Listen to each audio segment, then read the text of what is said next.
ഈ പറയുന്ന ദർശന സ്വഭാവത്തെക്കുറിച്ചൊക്കെ സംസാരിക്കുമ്പോൾ ഇപ്പോൾ ആദ്യം ഇപ്പം നമ്മുടെ ഭൗതികമായ സെൻസറി പെർസെപ്ഷൻ എന്താണെന്ന് നമ്മളൊന്ന് മനസ്സിലാക്കും.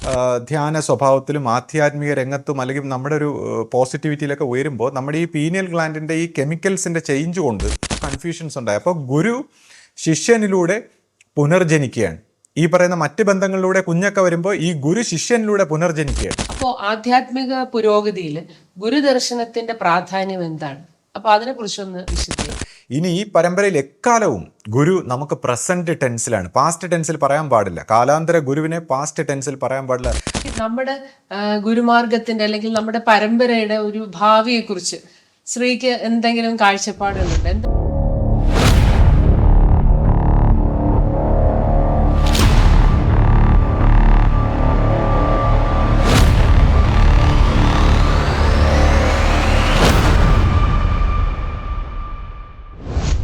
സദ്ഗുരുവേ ശരണം.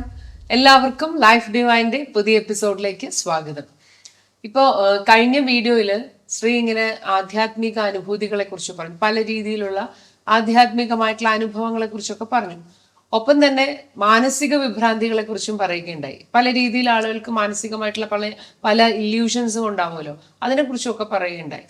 അപ്പോൾ സംശയം എന്താണെന്ന് വെച്ചാൽ, അപ്പോൾ ആധ്യാത്മിക രംഗത്ത് വരുമ്പോൾ ഈ മാനസിക വിഭ്രാന്തിയാണോ അതോ ഇത് ആധ്യാത്മികമായിട്ടുള്ള അനുഭവമാണോ എന്ന് എങ്ങനെ ഒരു ആള് തിരിച്ചറിയും? ഇത് നമുക്ക് തിരിച്ചറിയണമല്ലോ. അപ്പൊ അതെന്താ ചെയ്യാന്നുള്ളതാണ് ഇപ്രാവശ്യത്തെ ഒരു ചോദ്യം. സദ്ഗുരു ശരണം. ആധ്യാത്മിക രംഗത്ത് വരുമ്പോൾ ഇതുപോലുള്ള കൺഫ്യൂഷൻസ് ഒക്കെ സ്വാഭാവികമാണ്. ഈ മാനസിക വൈഷമ്യങ്ങളും ആധ്യാത്മിക അനുഭൂതികളും ഒക്കെ തമ്മിൽ എങ്ങനെ ഡിറ്റർമിൻ ചെയ്യും? ഇപ്പോൾ ആധ്യാത്മിക രംഗത്ത് ഉയർന്നു പോകുന്നവർക്ക് അത് ഡിറ്റർമിൻ ചെയ്യാൻ പറ്റും. എന്നാൽ മറ്റുള്ളവർ, ഈ രംഗത്തേക്ക് വികസിക്കാത്തവരെ സംബന്ധിച്ച് ഇങ്ങനെ ഒരു സംശയം ഉണ്ടാകാറുണ്ട്. ആരെ വിശ്വസിക്കണം, അല്ലെങ്കിൽ ഏതെടുക്കണം, എങ്ങനെ എടുക്കണം, ആർക്കാണ് ഈ ശരിയായ കാഴ്ച എന്നൊക്കെ മറ്റുള്ളവരെ സംബന്ധിച്ചൊരു കൺഫ്യൂഷൻ ഉണ്ടാകാറുണ്ട്. അപ്പോൾ ഏതായാലും ഇപ്പം നമ്മൾ ഈ രംഗത്തെക്കുറിച്ച് ചിന്തിക്കുമ്പോൾ ഒരുപാട് പേര് കുറച്ചൊന്ന് ആധ്യാത്മികമായിട്ട് ഉയർന്നു കഴിയുമ്പോൾ, അല്ലെങ്കിൽ കുറച്ച് സാധനകളും മറ്റു കാര്യങ്ങളൊക്കെ ചെയ്തു കഴിയുമ്പോൾ ആദ്യമേ തന്നെ മറ്റുള്ളവരെ കുറ്റപ്പെടുത്താനാണ്. അതായത് മറ്റ് വ്യക്തികളെയൊക്കെ കുറ്റം പറയാനും അവർ ശരിയല്ല, ഇവർ ശരിയല്ല എന്നൊക്കെ പറഞ്ഞ് അവരുടെ ആധ്യാത്മിക ചൈതന്യം മൊത്തം കളയുകയാണ് പൊതുവേ നമ്മൾ കാണുന്നത്. ഇനിയിപ്പോൾ ഒരു കൂട്ടരാണെങ്കിൽ ഇപ്പോൾ പ്രാർത്ഥനാ സ്വഭാവത്തെക്കുറിച്ചൊക്കെ പറയുമ്പോൾ ഒരു പ്രത്യേക രീതിയിലുള്ള പ്രാർത്ഥനകളും പല രീതിയിൽ, പല ശബ്ദത്തിൽ, പല വ്യത്യസ്തമായ, അതായത് എല്ലാവരുടെയും മുമ്പിൽ ഒരു വ്യത്യസ്തമായ രീതിയിലൊക്കെ പല കാര്യങ്ങളും കാണിച്ചുകൊണ്ട് ഒരുതരം സൈക്കിക് പ്രോബ്ലമാണ്. അതെല്ലാം ഈ നോർമലായിട്ട് പരിണമിക്കുക എന്ന് പറയുന്നത് വളരെ കഠിനമാണ്. ആധ്യാത്മിക രംഗത്തൊരു ഗുരുമാർഗത്തിൽ പ്രോപ്പറായിട്ട് പോയിട്ടില്ലെങ്കിൽ ഈ പലതരത്തിലുള്ള മാനസിക പ്രോബ്ലങ്ങളായിട്ട് മാറും. ചിലർ വളരെ രീതിയിലൊക്കെ കർമ്മവും മറ്റു കാര്യങ്ങളൊക്കെ ഉണ്ടാകുന്ന പ്രാർത്ഥനാ സ്വഭാവത്തിൽ പിന്നിലായി പോകും. ചിലർ ഈ പറയുന്ന കണക്ക് ഭക്തിഭാവനയും പ്രാർത്ഥനകളും ഒക്കെ ആയിരിക്കും, പക്ഷേ മറ്റൊരു തരം സൈക്കോളജിക്കൽ പ്രോബ്ലം ആയിരിക്കും. അപ്പോൾ ഇതിനെല്ലാം ബാലൻസ് ചെയ്ത് നോർമലായിട്ട് കൊണ്ടുപോവുക, ഭൗതികമായ തലത്തിൽ കൊണ്ടുപോവുക. ഇനിയിപ്പോൾ ആധ്യാത്മിക തലത്തിൽ വരുമ്പോൾ ഈ പറയുന്ന ദർശന സ്വഭാവത്തെക്കുറിച്ചൊക്കെ സംസാരിക്കുമ്പോൾ ഇപ്പോൾ ആദ്യം ഇപ്പം നമ്മുടെ ഭൗതികമായ സെൻസറി പെർസെപ്ഷൻ എന്താണെന്ന് നമ്മളൊന്ന് മനസ്സിലാക്കണം. അതായത് നമ്മുടെ ഈ സെൻസ് കൊണ്ട് നമുക്കുണ്ടാകുന്ന പെർസെപ്ഷൻ എന്താണെന്ന് നമ്മളൊന്ന് പരിശോധിക്കുകയാണെങ്കിൽ, ഇപ്പം നമ്മളൊരു ക്യാമറയുടെ ഫങ്ഷൻ എന്താണെന്ന് നോക്കുകയാണെങ്കിൽ, ഇപ്പോൾ ഒരു ക്യാമറ ഒരു ക്ലിക്ക് അടിച്ച് നമ്മുടെ ഫോട്ടോയോ വീഡിയോ ഒക്കെ എടുക്കുമ്പോൾ ക്യാമറയിൽ നമ്മുടെ ചിത്രം പതിയുകയാണ്. അപ്പോൾ ഈ ചിത്രം എന്താണ് യഥാർത്ഥത്തിൽ?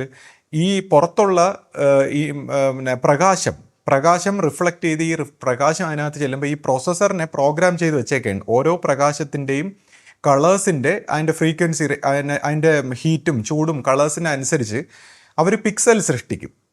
ക്യാമറ കുറേ കുത്തുകളാണ് ഇടുന്നത്. യഥാർത്ഥത്തിൽ ഡീറ്റെയിൽ ആയിട്ട് നോക്കിക്കഴിഞ്ഞാൽ ക്യാമറ നമുക്ക് ഒരു രൂപത്തിനല്ല സൃഷ്ടിക്കുന്നത്, ഡിഫറെൻറ്റ് കളേഴ്സിൻ്റെ കുത്തുകൾ ഇട്ട് തരും. അപ്പോൾ ഈ കുത്തുകളെല്ലാം കൂടെ ചേർത്ത് നമ്മൾ വിശാലമായി നമ്മുടെ കണ്ണുകളിൽ നോക്കുമ്പോൾ ആക്ച്വലി നമുക്കൊരു പടമായിട്ട് തോന്നുമെങ്കിൽ ഇത് വെറും കുത്തുകൾ മാത്രമാണ്, ഡിജിറ്റൽ പ്രോസസ്സിങ്. അപ്പോൾ ഇങ്ങനെയാണ് ഈ പടം. അതുപോലെ തന്നെ നമ്മുടെ ബ്രെയിൻ നേരത്തെ തന്നെ പ്രോഗ്രാം ചെയ്തിട്ടുണ്ട്. അതായത് എന്താണ്, നമുക്ക് ഈ പറയുന്ന ഇൻഫർമേഷൻസ് കണ്ണിലും കാതിലും ചെവിയിലൂടെ നമ്മുടെ പഞ്ചേന്ദ്രിയങ്ങളിലൂടെ കിട്ടുന്ന ഇൻഫർമേഷൻസിനെ എനർജി ഫ്രീക്വൻസിയാണ് ഇതെല്ലാം. ഇതിനെ സ്വീകരിച്ചിട്ട് ഇന്ന രീതിയിൽ ആണ് എന്നുള്ള ഒരു ഫ്രീക്വൻസിയിൽ നമുക്ക് ഫീൽ ചെയ്യിക്കുന്നതാണ് ബ്രെയിൻ. അപ്പോൾ ബ്രെയിൻ ഈ ക്യാമറ സൃഷ്ടിക്കുന്ന പോലെ സൃഷ്ടിക്കുന്ന നേരത്തെ ഉള്ള പ്രോഗ്രാം, അത് കാലാകാലങ്ങളായി അനന്തമായി മാനവ മനസ്സിലുള്ള ഈ പ്രോഗ്രാമിനനുസരിച്ചുകൊണ്ട് നമുക്ക് കിട്ടുന്ന ഒരു അനുഭവമാണ് നമ്മുടെ എക്സിസ്റ്റൻസ്. അപ്പോൾ ആക്ച്വലി ഇതെല്ലാം നമ്മൾ പറയുന്ന ഇതെല്ലാം ലൈറ്റാണ്, എനർജി ഫോമാണ്. ഇപ്പോൾ നമ്മൾ ഈ ഗുരുവിനെക്കുറിച്ച്, ബോധത്തെക്കുറിച്ച്, ദൈവത്തെക്കുറിച്ചൊക്കെ പ്രകാശം എന്ന് പറയുമ്പോൾ നമ്മൾ ചോദിക്കും നമുക്ക് ഈ വിസിബിൾ ആയിട്ടുള്ള യഥാർത്ഥത്തിൽ ഇതെല്ലാം എനർജി, അറ്റോമിക് കണങ്ങളുടെ സ്പ്ലിറ്റ് ചെയ്ത് കഴിഞ്ഞാൽ തന്നെ എനർജിയാണ്. എവറിത്തിങ് ഈസ് എനർജി എന്നുള്ളതാണ്. അപ്പോൾ ഈ എനർജി ലൈറ്റ് ഫോംസ് ആണ് എല്ലാം. കോൺഷ്യസ്നെസ് ഈസ് ലൈറ്റ് ഫോമാണ്, ബോധം ലൈറ്റ് ആണെന്നാണ് പറയുന്നത്. അപ്പോൾ ഈ ലൈറ്റ് ഫോമുകളെ, എനർജികളെ സ്വീകരിച്ച് ബ്രെയിൻ നമുക്ക് ഫീൽ ചെയ്യിക്കുന്നു. അത് അപ്പം നോർമലായിട്ട് എല്ലാവരുടെയും ഒരു ജാഗ്രൽ കോൺഷ്യസ്നെസ്സിന് മാച്ച് ചെയ്യുന്ന കാര്യം നമ്മുടെ നോർമലായിട്ടുള്ള ഒരു ഫ്രീക്വൻസിയിലുള്ള അനുഭവം. അപ്പോൾ ഇനി ദർശന സ്വഭാവത്തിൽ വരുമ്പോൾ നമ്മുടെ ഈ രണ്ട് ബ്രെയിനിൻ്റെയും മധ്യത്തായിട്ടുള്ള ഈ പീനിയൽ ഗ്ലാൻഡ്, നമ്മുടെ അന്തർനേത്രങ്ങൾ എന്ന് പറയും. അപ്പം നമ്മുടെ കണ്ണുകൾക്ക് ചില പ്രത്യേക ക്വാളിറ്റീസ് ഉണ്ട്. കെമിക്കൽ റിയാക്ഷൻ, കണ്ണുകളുടെ ഇത് ഈ പ്രകാശത്തെ സ്വീകരിച്ച് കെമിക്കൽ റിയാക്ഷൻ ഉണ്ടായി ബ്രെയിൻ നെർവ്സിലൊക്കെ കൊടുക്കുന്നത് പോലെ ഈ പീനിയൽ ഗ്ലാൻഡിനും ചില കെമിക്കൽസ് ഉണ്ട്. അപ്പോൾ അത് നമ്മുടെ ഇപ്പോൾ എന്താണ് ധ്യാന സ്വഭാവത്തിലും ആധ്യാത്മിക രംഗത്തും അല്ലെങ്കിൽ നമ്മുടെ ഒരു പോസിറ്റിവിറ്റിയിലൊക്കെ ഉയരുമ്പോൾ നമ്മുടെ ഈ പീനിയൽ ഗ്ലാൻഡിൻ്റെ ഈ കെമിക്കൽസിൻ്റെ ചേഞ്ച് കൊണ്ട് ഇപ്പോൾ നമ്മൾ നോർമലി ഈ കോൺഷ്യസ്നെസ്സിലാണ് ട്യൂൺ ചെയ്തിരിക്കുന്നതെങ്കിൽ ഈ പീനിയൽ ഗ്ലാൻഡിലെ ഈ കെമിക്കൽ ചേഞ്ചിനനുസരിച്ച് വേറെ പല പല ഡയമെൻഷനിലേക്ക് ട്യൂൺ ചെയ്യാൻ പറ്റുകയും പല പല ഫ്രീക്വൻസികളെ റിസീവ് ചെയ്യാൻ പറ്റുകയും ഇത് പുതിയ പുതിയ ഇൻഫർമേഷൻ, പുതിയ പുതിയ ഡയമെൻഷൻസിനെയൊക്കെ കാണാനായിട്ട് മനുഷ്യനെ ഹെൽപ്പ് ചെയ്യും. അപ്പോൾ അതാണ് ഈ അന്തർനേത്രങ്ങൾ കൊണ്ടുള്ള കാഴ്ച. അപ്പോൾ ഈ അന്തർനേത്രങ്ങൾ കൊണ്ടുള്ള കാഴ്ചയിലേക്ക് നമ്മളൊരു പ്യുവർ നല്ല മൈൻഡായിട്ട് ഒരു ഗുരു ശിഷ്യ ബന്ധത്തിലൊക്കെ നല്ല പ്യുവർ എനർജി ആയിട്ടൊക്കെ ഇതിനെ തുറന്നെടുക്കുക എന്നുള്ള ഒരു ആധ്യാത്മിക സാധനമാണ്. പക്ഷേ ഇവിടെയും ഹാലൂസിനേഷൻ്റെ സാധ്യതയുണ്ട്. കാര്യം ഒരു മനസ്സ് നേരത്തെ പ്രോഗ്രാം ചെയ്തിരിക്കുന്നതിനനുസരിച്ചാണ് ഈ മനുഷ്യൻ്റെ എക്സ്പീരിയൻസ്. അപ്പോൾ ഈ മനസ്സിലെ നേരത്തെ ഉള്ള പ്രോഗ്രാംസ് അല്ലെങ്കിൽ കർമ്മഗതി അല്ലെങ്കിൽ തോട്ട് പ്രോസസ്സിനൊക്കെ റോങ് ആയിപ്പോയി കഴിഞ്ഞാൽ മാനസികമായി സൈക്കോളജിക്കൽ പ്രോബ്ലംസ് ഒക്കെ വരാൻ സാധ്യതയുണ്ട്. ഇപ്പോൾ ഈ പീനിയൽ ഗ്ലാൻഡിനെ ട്യൂണിങ്ങിൽ വ്യത്യാസം വന്നാൽ പോലും നമുക്ക് മാനസികമായിട്ട് ഹാലൂസിനേഷനും ഒരുപാട് എക്സ്പീരിയൻസുകളൊക്കെ കാണാൻ പറ്റുന്നുണ്ട്. അപ്പം ഇത്തരം എക്സ്പീരിയൻസുകളിൽ സൈക്കോളജിക്കൽ പ്രോബ്ലം വരാനുള്ള സാധ്യത വളരെ കൂടുതലാണ്. അല്ലെങ്കിൽ അതിനെ കറക്റ്റ് ഗുരുവിൻ്റെ ഗൈഡൻസ് ഇല്ലെങ്കിൽ ആധ്യാത്മികത ഏത്, ഹാലൂസിനേഷൻ ഏതെന്നൊക്കെ ഉള്ളത് തിരിച്ചറിയാൻ പറ്റില്ല. എന്നാൽ ഇത് കഴിഞ്ഞിട്ടുള്ളൊരു എക്സ്പീരിയൻസ് ഉണ്ട്. ഞാൻ ഇന്നലെ പറഞ്ഞ ഈ ത്രിപുടി കഴിഞ്ഞിട്ടുള്ള എക്സ്പീരിയൻസ്. അപ്പം അതായത് ഈ പീനിയൽ ഗ്ലാൻഡ്, അതായത് നമ്മുടെ ഇപ്പോൾ ഇവിടെ ഭ്രൂമധ്യത്തിലുള്ള ഈ പീനിയൽ ഗ്ലാൻഡിൻ്റെ സ്റ്റേറ്റും കഴിഞ്ഞ് അവയർനെസ്, ക്രൗൺ ചക്ര അവയർനെസ്സിൻ്റെ ഒരു സ്റ്റേറ്റിലേക്ക് വരുമ്പോൾ ആക്ച്വലി ഈ അബ്സല്യൂട്ടായിട്ട് എവ്രിതിങ് ഈ മൈൻഡുമായിട്ട് നമ്മുടെ ഈ ബ്രെയിനിൻ്റെ ഇൻ്റർപ്രിട്ടേഷൻ അവിടെ തീർന്നു. അതായത് നമ്മുടെ ഈ ക്രൗൺ ചക്രയിൽ സഹസ്രാരത്തിൽ എത്തിക്കഴിഞ്ഞാൽ ഈ ബ്രെയിനിൻ്റെ ഇൻ്റർപ്രിട്ടേഷൻ തീർന്നു. അതായത് നമ്മുടെ ബ്രെയിൻ ആണല്ലോ നമുക്ക് പല വിധത്തിലുള്ള പ്രാന്തുകളും ഹാലൂസിനേഷനും ഒക്കെ തരുന്നത്. എന്നാൽ ഈ ക്രൗൺ ചക്രയിൽ വന്നു കഴിയുമ്പോൾ, അതുകൊണ്ടാണ് പറയുന്നത് തല കട്ട് ചെയ്തിട്ട്, നോർമൽ തല കട്ട് ചെയ്ത് ആനത്തല വയ്ക്കുന്നു. അതായത് യൂണിവേഴ്സൽ ആയിട്ടുള്ളൊരു ബ്രെയിൻ കിട്ടുകയാണ്. അപ്പോൾ അവിടെ പ്യുവർ അവയർനെസ് ആണ്. അതുകൊണ്ട് തന്നെ അത്തരത്തിലുള്ള അനുഭവങ്ങൾ ഒരിക്കലും ഹാലൂസിനേഷൻ ആകില്ല. കാര്യം ഇത് അനുഭവിക്കുന്ന ആളിന് അത് സുവ്യക്തമായിട്ട് തിരിച്ചറിയാൻ പറ്റും. കാര്യം മറ്റ് ഈ സെൻസറി പെർസെപ്ഷൻ കൊണ്ട് നമ്മൾ സാധാരണഗതിയിൽ നേടുന്ന അനുഭവങ്ങളും ഈ ക്രൗൺ ചക്രയിൽ വരുന്ന ഈ യൂണിവേഴ്സൽ അവയർനെസ്, യൂണിവേഴ്സൽ കോൺഷ്യസ്നെസ്സിൻ്റെ മനസ്സിൻ്റെ ഒട്ടും തന്നെ ഇൻ്റർപ്രിട്ടേഷൻ ഇല്ലാത്ത അപരോക്ഷമായ ഡയറക്റ്റ് എക്സ്പീരിയൻസ് ആയിട്ടുള്ള അനുഭവങ്ങളെ അനുഭവിക്കുന്ന ഒരു വ്യക്തിക്ക് വ്യക്തമായിട്ട് തിരിച്ചറിയാൻ പറ്റും. അത് അവിടെ അയാൾക്ക് ഒരു മാനസിക രോഗമോ ഒരു ഇല്യൂഷനോ ഒരു പ്രശ്നമോ ഉണ്ടാവില്ല. കാരണം അതുപോലത്തെ അങ്ങനത്തെ അവയർനെസ് ഡെവലപ്പ് ചെയ്ത വ്യക്തികളോട് ജീവിക്കുന്നവർക്കറിയാം അവർ വ്യക്തമായിട്ടും അവർ ക്ലാരിറ്റി ഉള്ളവരായിരിക്കും. അവരെല്ലാ തരത്തിലുള്ള സൈക്കോളജിക്കൽ പ്രോബ്ലങ്ങളെയും എല്ലാ തരത്തിലുള്ള കൺഫ്യൂഷൻസിനെയും എല്ലാ തരത്തിലുള്ള സ്വഭാവത്തിലുള്ള പെരുമാറ്റത്തിലുള്ള എല്ലാ തരത്തിലുള്ള ഇറിറ്റേഷനെയും തിരിച്ചറിയുന്നവരും അതിന് ഡയറക്ഷൻ കൊടുക്കാൻ പറ്റുന്നവരും അവരുടെ ക്ലാരിറ്റി അവരോടൊപ്പം ജീവിക്കുന്നവർക്ക് തിരിച്ചറിയാൻ പറ്റും. അതിനുശേഷം നമ്മുടെ ഈ പറയുന്ന മനുഷ്യൻ്റെ ഹ്യൂമൻ ബോഡിയുടെ സെൻറ്റർ കഴിഞ്ഞ് വീണ്ടും നമ്മൾ ഈ ചക്രാസിലൊക്കെ പറയുമ്പോൾ മേളിലോട്ട് പല പല ചക്രങ്ങൾ കാണിച്ചിട്ടുള്ളൂ. അതായത് ഹ്യൂമൻ ബോഡിക്ക് മേളിലോട്ടുള്ള. അപ്പോൾ ഈ ഉയർന്ന ചക്രങ്ങളിലേക്ക് പോകുമ്പോൾ ക്ലാരിറ്റി കൂടിക്കൂടി വരികയാണ്. കാര്യം ഈ ആനത്തല എന്നൊക്കെ പറയുന്ന ആ ഒരു ശാന്തമായ അവസ്ഥയിലുള്ള ക്ലാരിറ്റി വളരെ വ്യക്തമാണ്, സുവ്യക്തമാണ്. അതിനെക്കുറിച്ച് സംശയമേ ഉണ്ടാകില്ല. ആധ്യാത്മിക രംഗത്തുള്ള ഗുരുക്കന്മാരെ സംബന്ധിച്ച് അല്ലെങ്കിൽ അനുഭവശാലികളായിട്ട് വളരുന്നവർക്ക് ഇത് ഒട്ടും സംശയമില്ലാത്ത കാര്യമാണ്. കൂടാതെ ഇത്തരം വ്യക്തികൾ ഏറ്റവും ശാന്തരും ഏറ്റവും സൗമ്യരും, അവരുടെ ക്ലാരിറ്റി അവരോടൊപ്പം ജീവിക്കുന്നവർക്ക് വ്യക്തമാണ്. അതുകൊണ്ടാണ് അവരോടൊപ്പം ആൾക്കാർ ഇഷ്ടപ്പെടുന്നതും അവരോട് സംസാരിക്കുന്നതും അവരോട് ഇടപഴകുന്നതും ഒക്കെ അങ്ങനത്തെ ഒരു അനുഭവത്തിലേക്ക് വരുന്നത്. പക്ഷേ ഇതും ഈ പറയുന്ന ഒരു പ്രത്യേക തലം വരെ പോകുന്നുള്ളൂ. കാര്യം പ്രത്യേക തലത്തിലേക്ക് എത്തുമ്പോൾ ഈ യൂണിവേഴ്സൽ ആയിട്ടുള്ള ഈ ആനത്തല കൊണ്ട് നേടിയ ഈ ഹയർ ഇൻ്റലിജൻസിൻ്റെ ഒരു തലവും ഡിസോൾവ് ആകും. അതിനുശേഷമാണ് യഥാർത്ഥ ഈ ഗോഡ് കോൺഷ്യസ്, പ്യുവർലി സ്പിരിച്വൽ ആയിട്ടുള്ള കോൺഷ്യസ്നെസ് സ്റ്റാർട്ട് ചെയ്യുന്നത്. അപ്പോൾ അവിടെയാണ് യഥാർത്ഥത്തിൽ ഗുരുവിൻ്റെ ആവശ്യം. മറ്റത് ഇതുവരെയുള്ള സ്ഥലങ്ങളിലൊക്കെ എന്ന് പറയുമ്പോൾ ഇത് വേണമെങ്കിൽ ബൈപ്പാസ് ചെയ്യാൻ പറ്റുന്ന തലങ്ങളുമാണ്. ഇതുപോലുള്ള തലങ്ങളിൽ ഗുരു ഒരു വ്യക്തിയെ ഹാലൂസിനേഷൻ ഒന്നും ഇല്ലാതെ ഗൈഡ് ചെയ്ത് അവൻ്റെ ജീവൻ്റെ വളർച്ചകൾ ഇങ്ങനെ വികസിച്ച് പോകുമ്പോൾ മറ്റേ യഥാർത്ഥ അബ്സല്യൂട്ടായിട്ടുള്ള ഒരു തലത്തിലെത്തുമ്പോൾ അതിനെ എക്സ്പീരിയൻസ് ചെയ്യാൻ ഈ ആനത്തലയും ഇല്ല. അതായത് അവിടെ എക്സ്പീരിയൻസ് ചെയ്യാനായിട്ട് മനുഷ്യന് ഒരു എക്യുപ്മെൻറ്റും ഇല്ല എന്നുള്ളതാണ്. അവിടെ ഗുരുവിൻ്റെ ബോധവും ശിഷ്യൻ്റെ ബോധവും ഒന്നാവുകയാണ്. കാര്യം ഗുരുവിലൂടെയാണ് ഇത് സാധിക്കുന്നത്. അല്ല, അപ്പോൾ അതുകൊണ്ടാണ് പറയുന്നത് ഈ ഗുരു എന്ന് പറയുന്നത് ഈ എന്തെങ്കിലും ഗൈഡ് ചെയ്യുന്ന ഒരു അവസ്ഥയല്ല. ഗുരു എന്ന് പറയുന്നത് നമ്മുടെ ജീവൻ നമുക്ക് പകർന്നു തരുന്ന ഒരു അസ്തിത്വമാണ്. അതായത് മനുഷ്യൻ്റെ നമ്മുടെ അന്ധകാരത്തിലുള്ള ജീവനെ നമ്മൾ ഗുരുവിന് സമർപ്പിക്കുമ്പോൾ, അന്ധകാരത്തിലുള്ള അബോധമായ അഹന്താ സ്വരൂപത്തിലുള്ള ജീവനെ നമ്മൾ ഗുരുവിന് സമർപ്പിക്കുമ്പോൾ ഗുരു ബോധമായ ജ്ഞാനമായ ഗുരുവിൻ്റെ പ്രകാശ അവസ്ഥ നമുക്ക് തരികയാണ്. ജീവൻ, പ്രകാശമായിട്ടുള്ള ജീവൻ നമുക്ക് തരികയാണ്. നമ്മൾ ഒരുമിച്ച് ചേരുകയാണ്. ഇപ്പോൾ രണ്ട് വ്യക്തികൾ ലൈംഗിക ബന്ധത്തിലൂടെ ഒന്നിക്കാൻ ശ്രമിക്കുമ്പോൾ അവിടെ ഒരു കുഞ്ഞ് ജനിക്കുകയാണ്. അത് പിതൃക്കൾ ബന്ധിപ്പിക്കുന്നതാണ്. അപ്പോൾ അവിടെ ഒരു കുഞ്ഞ് ജനിക്കുകയാണ്. എന്ന് വെച്ചാൽ ബോഡിയുടെ ഒരു തുടർച്ചയ്ക്ക് വേണ്ടി ഒരു കുഞ്ഞ് ജനിക്കുകയാണ്. എന്നാൽ മനസ്സിൻ്റെ തലത്തിൽ പ്രേമത്തിലേക്ക് വരുമ്പോഴോ ഒരു പ്രേമത്തിലൂടെയുള്ള ഒന്നിക്കൽ കാരണം ആക്ച്വലി 7 ജന്മങ്ങൾക്കുള്ള സംസ്കാരങ്ങൾ ഉണ്ടാവുകയാണ്. അതായത് ജീവനെ വീണ്ടും 7 ജന്മങ്ങൾ വലയം ചെയ്യുന്ന സംസ്കാരങ്ങളായിട്ട് അവിടെ സൃഷ്ടിക്കുകയാണ്. എന്നാൽ ഗുരുവും ശിഷ്യനും ബോധതലത്തിൽ ഗുരുവിൻ്റെ ബോധവും ശിഷ്യൻ്റെ ബോധവും ഒന്നാവുമ്പോൾ അത് മുക്തിയാണ്. ജീവൻ്റെ മുക്തി, ജീവൻ്റെ പൂർത്തീകരണമാണ്. അപ്പോൾ ഈ രീതിയിൽ ഈ മറ്റെല്ലാ തരത്തിലുള്ള പ്രണയങ്ങളും ഒന്നാവാനുള്ള പരിശ്രമങ്ങളും വ്യർത്ഥമാകുമ്പോൾ, അല്ലെങ്കിൽ ജീവനെ ബൈൻഡ് ചെയ്യുമ്പോൾ, ജീവനെ വലയം ചെയ്യുന്ന സംസ്കാരങ്ങളായിട്ട് മാറുമ്പോൾ ഗുരുവും ശിഷ്യനും തമ്മിലുള്ള ബന്ധം ജീവൻ്റെ വലയങ്ങളെല്ലാം പൊട്ടിച്ച് ജീവനെ അതിൻ്റെ പരമമായ സായുജ്യത്തിലേക്ക് എത്തിക്കുന്നു. അപ്പോൾ ഈ വഴിയിലൂടെ സഞ്ചരിക്കുമ്പോൾ ഗുരുശിഷ്യ ബന്ധത്തിലൂടെ ക്ലാരിറ്റി ആയിട്ട് സഞ്ചരിക്കാനുള്ള വഴി, കറക്റ്റായിട്ട് ശരിയായിട്ടുള്ള പാതയിൽ പോകുന്നവർക്ക് ഒരു മാനസിക പ്രോബ്ലങ്ങളും ഒരു ഇഷ്യൂസും ഇല്ലാതെ ക്ലാരിറ്റി ആയിട്ട് പോകാനുള്ള വഴിയുണ്ട്. അത് അത്തരത്തിലുള്ള അനുഭവങ്ങൾ വ്യക്തമായിട്ട് ലഭിക്കുന്നവർക്ക് അത് വ്യക്തമായിട്ട് ബോധിക്കുന്നതാണ്. അപ്പോൾ അതുകൊണ്ടാണ് ഞാൻ പറഞ്ഞത് ഈ ഏറ്റവും ഉയർന്ന തലത്തിലേക്ക് പോകുമ്പോൾ ഗുരു എങ്ങനെ ശിഷ്യനെ തൻ്റെ ബോധം കൊടുത്ത് ഉണർത്തിയെടുക്കുന്നു, അല്ലെങ്കിൽ ഗുരു ശിഷ്യനെ തന്നേക്കാൾ വലുതാക്കാൻ ശ്രമിക്കുന്നു എന്നെല്ലാം പറയുന്നതിൻ്റെ സീക്രട്ട് ഇതാണ്. അപ്പോൾ ഇങ്ങനെയുള്ള ഒരു സീക്രട്ടിലൂടെയാണ് ഈ ഗുരുശിഷ്യ പരമ്പര തുടരുന്നത്. അപ്പോൾ ഒരിക്കലും ഈ പൂർണ്ണമായ അവസ്ഥയിലേക്ക് അല്ലെങ്കിൽ അവസ്ഥാ പൂർത്തീകരണത്തിലേക്ക് എത്തിക്കഴിഞ്ഞാൽ പിന്നെ ഈ ശിഷ്യൻ്റെ അഹന്താ സ്വരൂപമല്ല ഈ അവസ്ഥ പൂർത്തീകരിച്ചത്. ഗുരു പകർന്നു കൊടുത്ത ആത്മജ്യോതി, ഗുരുവിൻ്റെ പ്രകാശത്തിൽ ശിഷ്യൻ ഗുരുവായി മാറുകയാണ്. അപ്പോൾ ഇങ്ങനെ ശിഷ്യനെ ഗുരുവാക്കി മാറ്റുന്ന ഒരു പ്രോസസ്സിലൂടെയാണ് ഈ ഗുരുശിഷ്യ പരമ്പരയായിട്ട് ഇത് തുടരുന്നത് എന്നുള്ള ഒരു സീക്രട്ട് നമ്മുടെ പരമ്പരയിൽ വിസ്മരിച്ചു പോയത് കൊണ്ടാണ്, അല്ലെങ്കിൽ ഇതിനെ തെറ്റിദ്ധരിച്ചത് കൊണ്ടാണ് ഈ ഒരുപാട് കൺഫ്യൂഷൻസ് ഉണ്ടായത്. അപ്പോൾ ഗുരു ശിഷ്യനിലൂടെ പുനർജനിക്കുകയാണ്. ഈ പറയുന്ന മറ്റ് ബന്ധങ്ങളിലൂടെ കുഞ്ഞൊക്കെ വരുമ്പോൾ ഈ ഗുരു ശിഷ്യനിലൂടെ പുനർജനിക്കുകയാണ്. അങ്ങനെ ഗുരുശിഷ്യ ബന്ധം കാലാകാലങ്ങളായിട്ട് തുടരും. അതുകൊണ്ടാണ് അവസാനം വരെ ഞാൻ തന്നെ ഭരിക്കും എന്ന് പറഞ്ഞ ഈ ഗുരുവിൻ്റെ ഈ പ്രകാശം പകർന്ന് കൊടുത്തുകൊണ്ട് തുടരുന്നത്. അപ്പോൾ ഈ ഗുരുവിൻ്റെ പ്രകാശത്തിൽ ഗുരുവിൻ്റെ ബോധത്തിലേക്ക് ഉണർന്ന് ഈ ശിഷ്യൻ സാക്ഷാത്കരിക്കുമ്പോൾ അദ്ദേഹത്തിന് ഇത് വ്യക്തമായിട്ട് മനസ്സിലാവും. ഇതെന്താണ് അനുഭവം, അല്ലെങ്കിൽ എന്താണ് ആധ്യാത്മിക തലങ്ങൾ, ഇതൊന്നും ഹാലൂസിനേഷനോ ഭ്രാന്തി, ഇതൊക്കെ വളരെ തുച്ഛമായ മനസ്സിൻ്റെ സാധാരണ മനുഷ്യൻ്റെ ബ്രെയിനിൻ്റെ തലത്തിലാണ് ഈ ഭ്രാന്തുകൾ.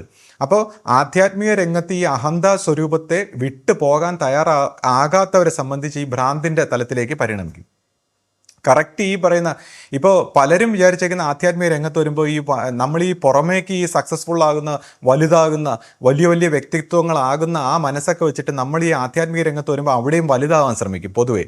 പക്ഷേ മനുഷ്യർക്ക് ഈ വലുതാകാൻ പറഞ്ഞാലേ അത് ഇഷ്ടപ്പെടുകയുള്ളൂ. എന്നാൽ ജീവൻ്റെ തലത്തിലാണ് വലുതാകുന്നത്, അല്ലാതെ മനസ്സിൻ്റെ അഹന്തയുടെ തലത്തിലല്ല.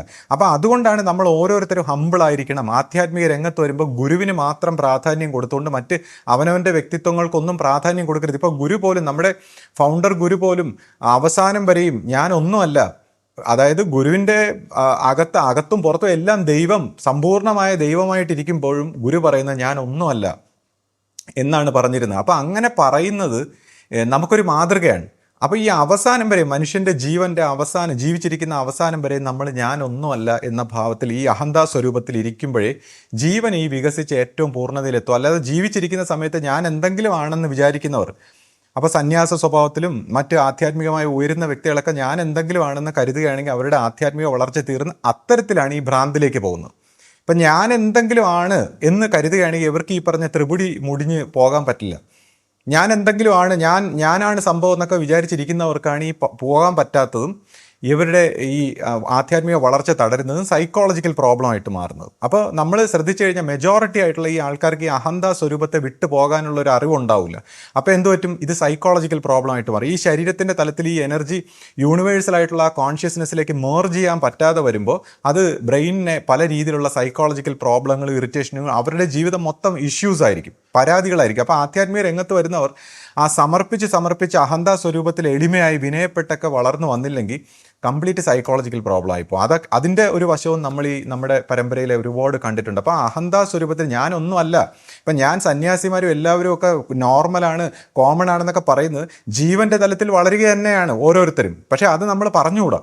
വ്യക്തിഭാവത്തിൽ ഓരോരുത്തരും വലുതാണെന്ന് കരുതി കഴിഞ്ഞാൽ അതോടുകൂടി അവൻ്റെ വളർച്ച തീർന്നു. അപ്പോൾ അവരവരെ സംബന്ധിച്ച് നമ്മൾ അങ്ങനെ കരുതാൻ പാടില്ല. മറ്റുള്ളവരെ തിരിച്ചറിഞ്ഞ് എല്ലാവരും ബഹുമാനിച്ച് കൊള്ളണം. നമ്മൾ ഓരോരുത്തരെയും ദൈവത്തെ പോലെ കാണണമെന്നാണ് ഗുരു പഠിപ്പിച്ചിട്ടുള്ളത്. അപ്പോൾ നമ്മുടെ ആശ്രമ സ്വഭാവത്തിൽ നമ്മൾ മറ്റെല്ലാം കളഞ്ഞിട്ട് ഈ ജീവൻ്റെ പൂർത്തീകരണത്തിലേക്ക് വന്ന് ജീവിക്കുന്ന നമ്മൾ ഓരോരുത്തരും പരസ്പരം ബഹുമാനിക്കാനും വണങ്ങാനും, സന്യാസിമാരും ഗൃഹസ്ഥരും എല്ലാവരും അങ്ങോട്ടും ഇങ്ങോട്ടും ഒക്കെ ദൈവത്തെ പോലെ കണ്ട് വണങ്ങി സദ്ഗുരുവെ ശരണം പറഞ്ഞ് വികസിക്കാൻ എപ്പോഴും തയ്യാറായിരിക്കണം എന്നുള്ള ഒരു അറിവ് നമ്മൾ വിസ്മരിക്കരുത്. പിന്നെ ശ്രീ ഇന്നലെ പറഞ്ഞല്ലോ, ഗുരുദർശനത്തിന്റെ പ്രാധാന്യത്തെക്കുറിച്ചും പ്രസക്തിയെക്കുറിച്ചും ഒക്കെ ഇന്നലെ പറയുകയുണ്ടായി. അപ്പോൾ ആധ്യാത്മിക പുരോഗതിയിൽ ഗുരുദർശനത്തിന്റെ പ്രാധാന്യം എന്താണ്? അപ്പൊ അതിനെ കുറിച്ചൊന്ന് വിശദീകരിക്കാം. ഇപ്പൊ ഗുരുമാർഗങ്ങളെ കുറിച്ച് പരിശോധിക്കുമ്പോൾ ഈ ഗുരുദർശനത്തിന് ഏറ്റവും അധികം പ്രാധാന്യമാണ്. ഇപ്പൊ ആശ്രമ സ്വഭാവത്തിലൊക്കെ നോക്കിക്കഴിഞ്ഞാൽ ഗുരുദർശനം എന്ന് പറയുന്ന ആ പ്രോസസ്സിനാണ് ഏറ്റവും പ്രാധാന്യം. അപ്പോൾ ഇപ്പം നമ്മുടെ ആശ്രമത്തിൽ തന്നെ ഗുരുവിൻ്റെ കാലഘട്ടത്തിൽ അന്ന് ഗുരുദർശനം ഓരോ സമയത്ത് ഇപ്പോൾ ഗുരുവിന് എത്ര സുഖമില്ലെങ്കിൽ പോലും ഗുരുദർശനത്തിനായിട്ട് വരും. അതായത് ആ ദൈവം, ആ പരമമായ പ്രകാശമായിട്ടുള്ള ദൈവത്തിൻ്റെ ആ എനർജി എല്ലാവർക്കും ഷെയർ ചെയ്ത് കൊടുക്കുക എന്നുള്ള അർത്ഥത്തിൽ ഗുരുദർശനത്തിന് അത്രയും പ്രാധാന്യമാണ് ആശ്രമ സ്വഭാവത്തിൽ. അപ്പോൾ മറ്റെല്ലാ കാര്യങ്ങളും ആ സമയത്ത് അന്നത്തെ ആശ്രമത്തിലെ ടോപ്പായിട്ടുള്ള എല്ലാ സന്യാസിമാരും അവിടെ പ്രസൻ്റ് ആയിരിക്കും ഗുരുദർശനത്തിൻ്റെ സമയത്ത്. അങ്ങനെ ഗുരു ഒരുപാട് ആൾക്കാരും മറ്റു കാര്യങ്ങൾ. അതിനുശേഷം നമ്മുടെ മറ്റ് വർക്കുകൾ, ഇപ്പം നമ്മൾ ഈ ആശ്രമ സ്വഭാവത്തിൽ പരിണമിക്കുമ്പോൾ നമ്മുടെ പരമ്പരയിലുള്ളവർക്ക് വർക്ക് ചെയ്യാനും പ്രവർത്തിക്കാനും ജീവിത മാർഗങ്ങളായിട്ടും മറ്റ് രീതിയിലുള്ള മറ്റ് കാര്യങ്ങൾ സെക്കൻഡറി ആയിട്ട് എന്നുവെച്ചാൽ നമ്മുടെ ജീവിതത്തിൻ്റെ പ്രോസസ്സ് നടക്കണമല്ലോ. ഈ ആധ്യാത്മിക പുരോഗതിയിൽ ജീവൻ്റെ മുക്തിമാർഗമായിട്ട് ഈ ഗുരുദർശനം നടക്കുമ്പോഴും മറ്റ് കാര്യങ്ങൾ മറ്റെല്ലാ കാര്യങ്ങളും നമ്മൾ ഹാൻഡിൽ ചെയ്യാൻ ഓരോരുത്തരെ ഏൽപ്പിച്ചിട്ടുണ്ട്, അതൊക്കെ നടക്കുന്നു. പക്ഷേ ഗുരുദർശനത്തിനാണ് ഏറ്റവും പ്രാധാന്യം. ഗുരുവിൻ്റെ സംസാരങ്ങളും ഗുരുവിൻ്റെ ദർശനങ്ങളും അതാണ് ഏറ്റവും അത് എല്ലാ ആശ്രമങ്ങൾ ശ്രദ്ധിച്ചു കഴിഞ്ഞാൽ ഇപ്പോൾ അമൃതാനന്ദമയി മഠത്തിൽ അവിടെ ആ ഗുരുദർശനത്തിനാണ് ഏറ്റവും. അവർ ഓരോ സ്ഥലത്ത് ചെല്ലുമ്പോഴും ഓരോ രാജ്യത്ത് ചെല്ലുമ്പോഴും ഒക്കെ ഗുരുദർശനം. ഇപ്പോൾ സായിബാബ നമ്മൾ നേരത്തെ കണ്ടിട്ടുണ്ട്, അവിടുത്തെ ഗുരുദർശനം. പിന്നെ ഓഷോയുടെ ആശ്രമം, അങ്ങനെ എത്ര ആശ്രമങ്ങൾ ശ്രദ്ധിച്ചു കഴിഞ്ഞാൽ ഗുരുദർശനത്തിനാണ് ഏറ്റവും പ്രാധാന്യം. മറ്റ് കാര്യങ്ങളൊക്കെ നമ്മൾ നടത്തണം, എല്ലാ കാര്യങ്ങളും ബാക്കി കൂടെ നടത്തണം. എന്നാൽ ആധ്യാത്മിക പുരോഗതിയിൽ ഗുരുവിൻ്റെ ഈ ദർശനം, ഗുരുവിനെ ഇങ്ങനെ കാണിക്കുക, ആ എനർജിയെ ഇങ്ങനെ ഷെയർ ചെയ്യുക, പരമപ്രകാശമായ പരമജ്യോതിയായിട്ടുള്ള എനർജിയെ ഷെയർ ചെയ്യുക. അപ്പോൾ ഈ ഒരു തലത്തിൽ നമ്മുടെ പരമ്പരയിൽ ഇപ്പോൾ ഗുരുവിൻ്റെ ഫൗണ്ടർ ഗുരുവിൻ്റെ കാലഘട്ടത്തിൽ അതൊരു വളരെ ഡെഡിക്കേറ്റഡ് ആയിട്ടുള്ളൊരു കാര്യം പോലെ നമ്മൾ ചെയ്തെങ്കിലും നമ്മളിപ്പോൾ രണ്ടാമത്തെ ഗുരുസ്ഥാനത്ത് വന്നപ്പോൾ നമുക്ക് അത്രത്തോളം അതിൻ്റെ ഒരു പ്രാധാന്യത്തിൽ കാണാൻ നമ്മുടെ നല്ല വിഭാഗം ശിഷ്യ സമൂഹം ഇത് കാണുന്നുണ്ടെങ്കിൽ ചിലരെ സംബന്ധിച്ചൊരു സംശയങ്ങളും ചില പരാതികളും ഒക്കെ വന്നപ്പോൾ അതിൻ്റെ ഒരു പോരായ്മ. അപ്പോൾ നമ്മൾ സംസാരിക്കുമ്പോൾ പോലും ഈ പറഞ്ഞ നമ്മുടെ ഫൗണ്ടർ ഗുരുവിനെ പാസ്റ്റിലാണ് പറയുന്നത്. അതായത് ഗുരുവിൻ്റെ ത്യാഗം, ഗുരുവിൻ്റെ മറ്റ് കഷ്ടപ്പാടുകളും മറ്റ് കാര്യങ്ങളൊക്കെ പറയുമ്പോൾ ഇപ്പം ഞാൻ കഴിഞ്ഞ ദിവസം ഇങ്ങനെ പറഞ്ഞു, ഈ പ്രകാശ സ്വരൂപത്തിലുള്ള ഗുരുവാണ്. അപ്പോൾ അങ്ങനെ പറയുമ്പോൾ തന്നെ നമ്മുടെ പരമ്പരയിൽ നമുക്കൊരു വിഷമം ഉണ്ടാവും. കാര്യം പ്രകാശ സ്വരൂപത്തിലെ ഗുരു നമ്മുടെ ഫൗണ്ടർ ഗുരുവിനെയല്ലേ നമ്മൾ ഇഷ്ടപ്പെടുന്നത് എല്ലാവരും. അപ്പോൾ തീർച്ചയായിട്ടും ഫൗണ്ടർ ഗുരുവിനെ തന്നെയാണ് ഇഷ്ടപ്പെടേണ്ടത്, മനുഷ്യ രൂപത്തിൽ തന്നെയാണ് നമ്മൾ ഇഷ്ടപ്പെടേണ്ടത്. പക്ഷേ ഞാനിത് പ്രകാശ സ്വരൂപത്തിലെ ഗുരുവിനെക്കുറിച്ച്, ആ ദൈവത്തെക്കുറിച്ച് പറയാനുള്ള കാരണം ആ ഒരു അണ്ടർസ്റ്റാൻഡിങ് ഇല്ലാത്തതുകൊണ്ടാണ് സെക്കൻഡ് ഗുരുവിൻ്റെ സമയം വന്നപ്പോഴത്തേക്ക് ഈ തെറ്റിദ്ധാരണ ഉണ്ടായത്. അപ്പോൾ ഇതിൻ്റെ ഡീപ്പായിട്ടുള്ളൊരു അർത്ഥത്തിൽ നമ്മൾ ഈ കാണുന്നതും കേൾക്കുന്നതും ഇതെല്ലാം ബോധമയമായിട്ടുള്ള പ്രകാശമാണ് എല്ലാ എനർജിയുടെയും സോഴ്സ്. അപ്പോൾ ആ പ്രകാശ സ്വഭാവത്തിലുള്ള ഗുരുവിനെക്കുറിച്ച്, അല്ലെങ്കിൽ ഈ പ്രകൃതിയിൽ ഈ നാമങ്ങളെക്കാൾ പ്രോസസ്സിനാണ്. പ്രകൃതിയിലെ അൾട്ടിമേറ്റ് അബ്സല്യൂട്ടായിട്ടുള്ള കാര്യങ്ങളെല്ലാം ക്രിയാ സ്വഭാവത്തിലാണ്, ഒരു പ്രോസസ്സാണ്. ഇപ്പം നമ്മൾ പോലും വ്യക്തി എന്നൊക്കെ പറയുമ്പോഴും നമ്മുടെ ഉള്ളിലൊരു തോട്ട് പ്രോസസ്സാണ് നമ്മൾ. അപ്പോൾ അങ്ങനെ നോക്കുമ്പോൾ ഈ ക്രിയാ സ്വഭാവത്തിലിരിക്കുന്ന, ഈ പ്രകാശ സ്വഭാവത്തിലിരിക്കുന്ന ആ ദൈവത്തിൻ്റെ പ്രാധാന്യം ഞാൻ ഓർമ്മിപ്പിച്ച എന്താണെന്ന് വെച്ചാൽ, ഈ മനുഷ്യരൂപത്തിൽ നമ്മൾ പാസ്റ്റിൽ പറയുന്നു. അപ്പോൾ ഗുരുവിനെ ഒരിക്കലും പാസ്റ്റിൽ പറഞ്ഞുകൂടാന്നുള്ളതാണ്. പ്രത്യേകിച്ച് കാലാന്തര ഗുരുക്കന്മാരെ പാസ്റ്റിൽ പറഞ്ഞു കഴിഞ്ഞാൽ പിന്നെ നമുക്ക് പ്രസൻറ്റിൽ അവൈലബിൾ ആയിട്ടുള്ള ഗുരുവിൻ്റെ അനുഗ്രഹം നമുക്ക് കിട്ടാതായിപ്പോയും പരമ്പരയിൽ ഒരു നല്ല വിഭാഗത്തിന് ഗുരുവിനെ പാസ്റ്റിൽ കണ്ടതുകൊണ്ട് അവർ മാനസിക ലോകത്തിലായിപ്പോയി, വെറും ആരാധനാ മാർഗം പോലെ ആയിപ്പോയി, ദേവീദേവ സ്വഭാവത്തിലുള്ള ആരാധനാ മാർഗം പോലെ ആയിപ്പോയി. അപ്പോൾ പ്രസൻറ്റിൽ ഗുരുവിനെ നഷ്ടപ്പെട്ടു, ഗുരുവിൻ്റെ പ്രകാശം സ്വീകരിക്കാൻ പറ്റാത്ത അടഞ്ഞ മനസ്സുകളായിപ്പോയി.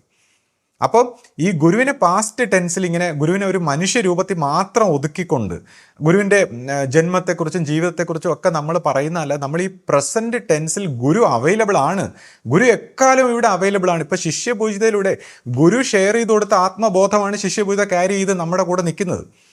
അപ്പോൾ ശിഷ്യപൂജിതരുടെ ഗുരു അവൈലബിൾ ആണ്, അത് നമ്മൾ പറഞ്ഞ് ബോധ്യപ്പെടുത്താൻ നമുക്ക് ഒരു കുറവുണ്ടായിപ്പോയി. അപ്പോൾ എന്ത് പറ്റുന്നു, ഈ ഗുരുദർശനത്തിൻ്റെ പ്രാധാന്യത്തെക്കുറിച്ച് അല്ലെങ്കിൽ അതിൻ്റെ പ്രാധാന്യത്തെക്കുറിച്ച് നമുക്ക് കുറച്ച് സംശയം ഉണ്ടായിപ്പോയി. ഗുരുദർശനം അത്രയും പ്രാധാന്യമുള്ളതാണ്. അപ്പോൾ പ്രസൻറ്റ് ടെൻസിൽ ഗുരുവിനെ നമ്മൾ ഇനി ഈ പരമ്പരയിൽ എക്കാലവും ഗുരു നമുക്ക് പ്രസൻറ്റ് ടെൻസിലാണ്, പാസ്റ്റ് ടെൻസിൽ പറയാൻ പാടില്ല. കാലാന്തര ഗുരുവിനെ പാസ്റ്റ് ടെൻസിൽ പറയാൻ പാടില്ല.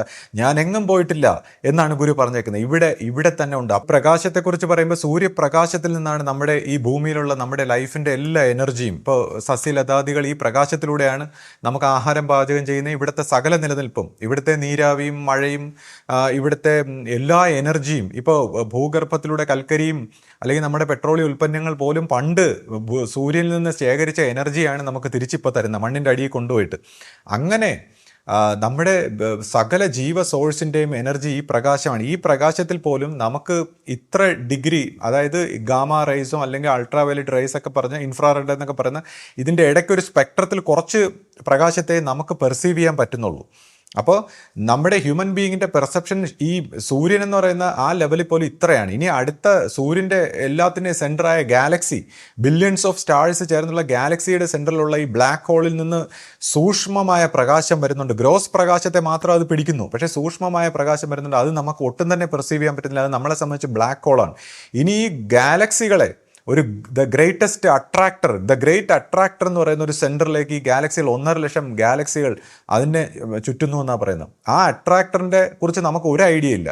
അപ്പോൾ ഈ ദ ഗ്രേറ്റ് അട്രാക്ടർ പോലെ ഒരുപാട് ഗ്രേറ്റ് അട്രാക്ടേഴ്സ് എല്ലാം ചേർന്നുള്ളൊരു യൂണിവേഴ്സിൻ്റെ സെൻറ്റർ, അതിൽ നിന്ന് വരുന്ന പ്രകാശം അല്ലെങ്കിൽ മൾട്ടിവേഴ്സിനെയൊക്കെ ആകർഷിച്ചു വെച്ചേക്കുന്ന ആ ദൈവം എന്ന് പറയുന്ന ആ പരമമായ അബ്സല്യൂട്ട് സൂക്ഷ്മമായ ഫ്രീക്വൻസി, അത് മനുഷ്യർക്ക് പെർസീവ് ചെയ്യാൻ പറ്റുന്ന, അല്ലെങ്കിൽ മനുഷ്യർ അതിനുവേണ്ടി ഡെവലപ്പ് ആയിട്ടില്ല.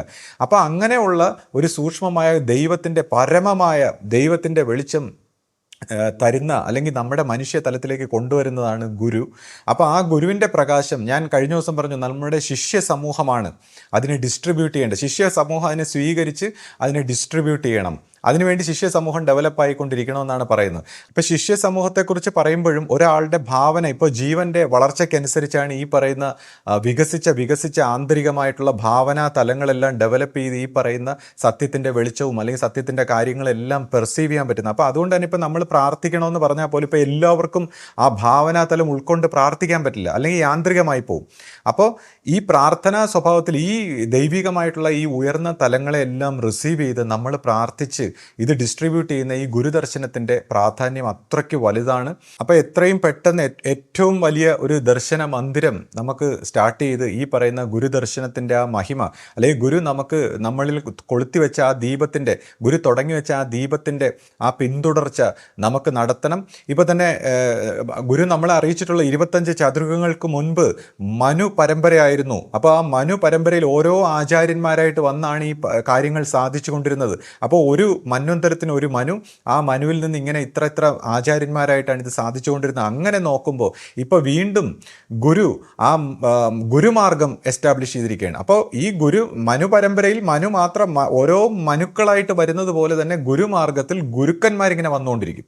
അല്ലാതെ ഒരു ഗുരു മാത്രമല്ല, ഒരു ഗുരു മാത്രം വന്നിട്ട് അവസാനം വരെ ഈ ഒരു ഗുരു എന്നുള്ള ദേവ സ്വഭാവത്തിലുള്ള ആരാധനയല്ല. മനു പരമ്പരയിൽ എങ്ങനെ മനുക്കളായിട്ടുള്ള ആചാര്യന്മാർ വരുന്നു, അതുപോലെ ഗുരു പരമ്പരയിൽ ഗുരുക്കന്മാരിങ്ങനെ വന്നുകൊണ്ടേയിരിക്കും. ഈ ദീപത്തിനെ അണയാതെ ഇത് കൈമാറിക്കൊണ്ടേയിരിക്കും. ഈ ജീവനിൽ ഓരോ ജീവനെ ഇങ്ങനെ ലയിപ്പിച്ച് ഇതിനെ ഇങ്ങനെ അണയാതെ കൈമാറിക്കൊണ്ടിരിക്കുമ്പോൾ ഈ ഗുരുമാർഗത്തിലൂടെയുള്ള ഈ പരമപ്രകാശം മനുഷ്യന് ഒരു രീതിയിൽ എത്തിപ്പിടിക്കാൻ പറ്റാത്ത ആ പരമപ്രകാശത്തെ ഡിസ്ട്രിബ്യൂട്ട് ചെയ്യുക എന്നുള്ളതാണ്. പരമ്പരയിലും മനുഷ്യരാശിയിലും ഡിസ്ട്രിബ്യൂട്ട് ചെയ്യുക, അങ്ങനെ ഈ മനുഷ്യലോകത്തെ ശാന്തമാക്കുക, രക്ഷിക്കുക, അല്ലെങ്കിൽ സത്യത്തിൻ്റെ വെളിച്ചത്തിലേക്ക് എത്തിക്കുക എന്നുള്ളതാണ് ഗുരു ദർശനത്തിൻ്റെ പ്രാധാന്യം. അങ്ങനെ വരുമ്പോൾ നമ്മൾ ഈ ഗുരു ദർശനം എന്ന് പറയുന്ന ഈ കാര്യം എത്രത്തോളം വിജയകരമായി ചെയ്തു നമ്മുടെ പരമ്പരയിൽ, അത് നമ്മളൊന്ന് വിചിന്തനം ചെയ്യണം. നമ്മൾ വിചാരിക്കുന്നു ഇപ്പോൾ ഒരു വിവേകാനന്ദൻ ശ്രീരാമകൃഷ്ണൻ്റെ വിഷയങ്ങളെല്ലാം ലോകത്തിലെത്തിച്ചു എന്ന് പറയുമ്പോൾ അതൊരു സംസാര സ്വഭാവത്തിലാണ്. അതായത് സൗണ്ടിൻ്റെ തലത്തിൽ, ആശയങ്ങളുടെ തലത്തിലുള്ള എനർജി ആയിട്ടാണ് വിവേകാനന്ദ സ്വാമി ഈ ആശയത്തെ എത്തിച്ചത്. അപ്പോൾ അന്നത്തെ ഒരു പ്രിലിമിനറി തുടക്കം മാത്രമാണ്, സംസാരത്തിൻ്റെ തലത്തിലാണ്. ഇപ്പോൾ ഗുരുവിൻ്റെ ശിഷ്യയായിട്ടുള്ള ഗുരുവിൻ്റെ വിവേകാനന്ദൻ എന്ന് പറയുമ്പോൾ അത് ശിഷ്യപൂജിത ജന്യാണ്. ഗുരുവിനെ ലോകത്തിൽ എത്തിക്കുന്ന, അല്ലെങ്കിൽ ഗുരുവിൻ്റെ ആശയത്തെ, അല്ലെങ്കിൽ ഗുരു പകർന്നു തന്ന ഈ ദീപത്തെ ലോകത്തിൽ എത്തിക്കേണ്ടത് ശിഷ്യപൂജിത ജന്യാണ്. അപ്പോൾ ശിഷ്യപൂജിത ജന്യയിലൂടെയാണ് ഈ പ്രകാശം, ഗുരുവിൻ്റെ ജീവനാണ്, ഗുരുവിൻ്റെ ജീവബോധമായിട്ടുള്ള പ്രകാശ സ്വരൂപമാണ് ഈ വിതരണം ചെയ്യുന്നത്. അല്ല സംസാരത്തിൻ്റെ തലത്തിലുള്ള എനർജി വിവേകാനന്ദൻ കൊടുത്തു. ഇനി ഇത് ആത്മബോധം, അവേക്കനിങ് ആണ് ഇവിടെ ആവശ്യം. മനുഷ്യരാശി ആഗ്രഹിക്കുന്ന ഒരു അവേക്കനിങ്ങിനാണ്. കാര്യം മനുഷ്യരാശി ഇങ്ങനെ ഒരു അവേക്കനിങ് സംഭവിച്ചില്ലെങ്കിൽ ഈ ഭൂമിക്കും അല്ലെങ്കിൽ നമ്മുടെ എക്സിസ്റ്റൻസിന് തന്നെ നാശകരമാകുന്ന ഒരവസ്ഥയിലേക്ക് പൊയ്ക്കൊണ്ടിരിക്കുകയാണ്. അത് എല്ലാ ഗുരുക്കന്മാരും പ്രെഡിക്റ്റ് ചെയ്തിരിക്കുന്നത്. ഈ ഭൂമിയും അല്ലെങ്കിൽ നമ്മുടെ ഈ മനുഷ്യ സമൂഹം വലിയ ആപത്തുകളെ നേരിടാൻ പോകുന്നു. ഇപ്പം തന്നെ ഇതിൻ്റെ എല്ലാം കറക്കങ്ങൾ ടൈം സ്പീഡായെന്നാണ് പറയുന്നത്. ടൈം എല്ലാം സ്പീഡായി, അതിൻ്റെ അർത്ഥം പ്രകൃതി ഇനി കലുഷിത, പണ്ടത്തെ പോലെയല്ല, സ്ലോ അല്ല. സൈക്കോളജിക്കലിയും ഫിസിക്കലിയും ഒക്കെ നമുക്കത് അറിയാൻ പറ്റാത്ത രീതിയിലാണ്. പക്ഷേ വളരെ ക്യുക്കായിട്ടാണ് എല്ലാം പോകുന്നത്. അത് ഒരു നാശത്തിൻ്റെ ലക്ഷണമാണ്, പ്രകൃതി തീവ്രമാകുന്നതിൻ്റെ ലക്ഷണമാണ്, അപകടത്തിൻ്റെ സൂചനയാണ്. ഈ പൊളിറ്റിക്കലായിട്ടുള്ള വിഡ്ഢികളായിട്ടുള്ള ആൾക്കാർ കിടന്ന് അങ്ങോട്ടും ഇങ്ങോട്ടും യുദ്ധത്തിന് വേണ്ടി മുറവിളി കൂട്ടുന്നത് നമ്മൾ കാണുന്നതാണ്. അപ്പോൾ ഇതെല്ലാം മനുഷ്യരാശിക്ക് വലിയൊരു അപകടത്തിൻ്റെ സൂചനയാണ് നൽകുന്നത്. അപ്പോൾ ഈ ഗുരുമാർഗത്തിൻ്റെ, ഈ ഗുരുപ്രകാശത്തിൻ്റെ അവേക്കനിങ് ആണ് ഇനി ആവശ്യം. ഇനി വാചകം അടിച്ച് സംസാരിച്ചുകൊണ്ടിരിക്കാനൊന്നും സമയമില്ല. അപ്പോൾ എത്രയും പെട്ടെന്ന് ഈ ഗുരുവിൻ്റെ ദർശനം എത്ര പേരിൽ എത്തിക്കാൻ പറ്റുമോ അതാണ് നമ്മുടെ പരമ്പരയുടെ ലക്ഷ്യം. അല്ലാതെ നമ്മൾ ഈ വാചകം കൊണ്ടുള്ള പ്രചരണം അല്ല. ഇപ്പോൾ ഗുരുക്കന്മാരുടെ ദർശനം, ഓരോ സ്ഥലത്ത് പോയി നമ്മൾ ഗുരുവുമായിട്ടുള്ള സഞ്ചരിച്ച്, അല്ലെങ്കിൽ ഓരോ സ്ഥലത്തും അല്ലെങ്കിൽ നമ്മുടെ ആശ്രമത്തിൽ എവിടെയൊക്കെ ഇന്ന ഗുരു വരുന്നു എന്നറിയിക്കുന്നു.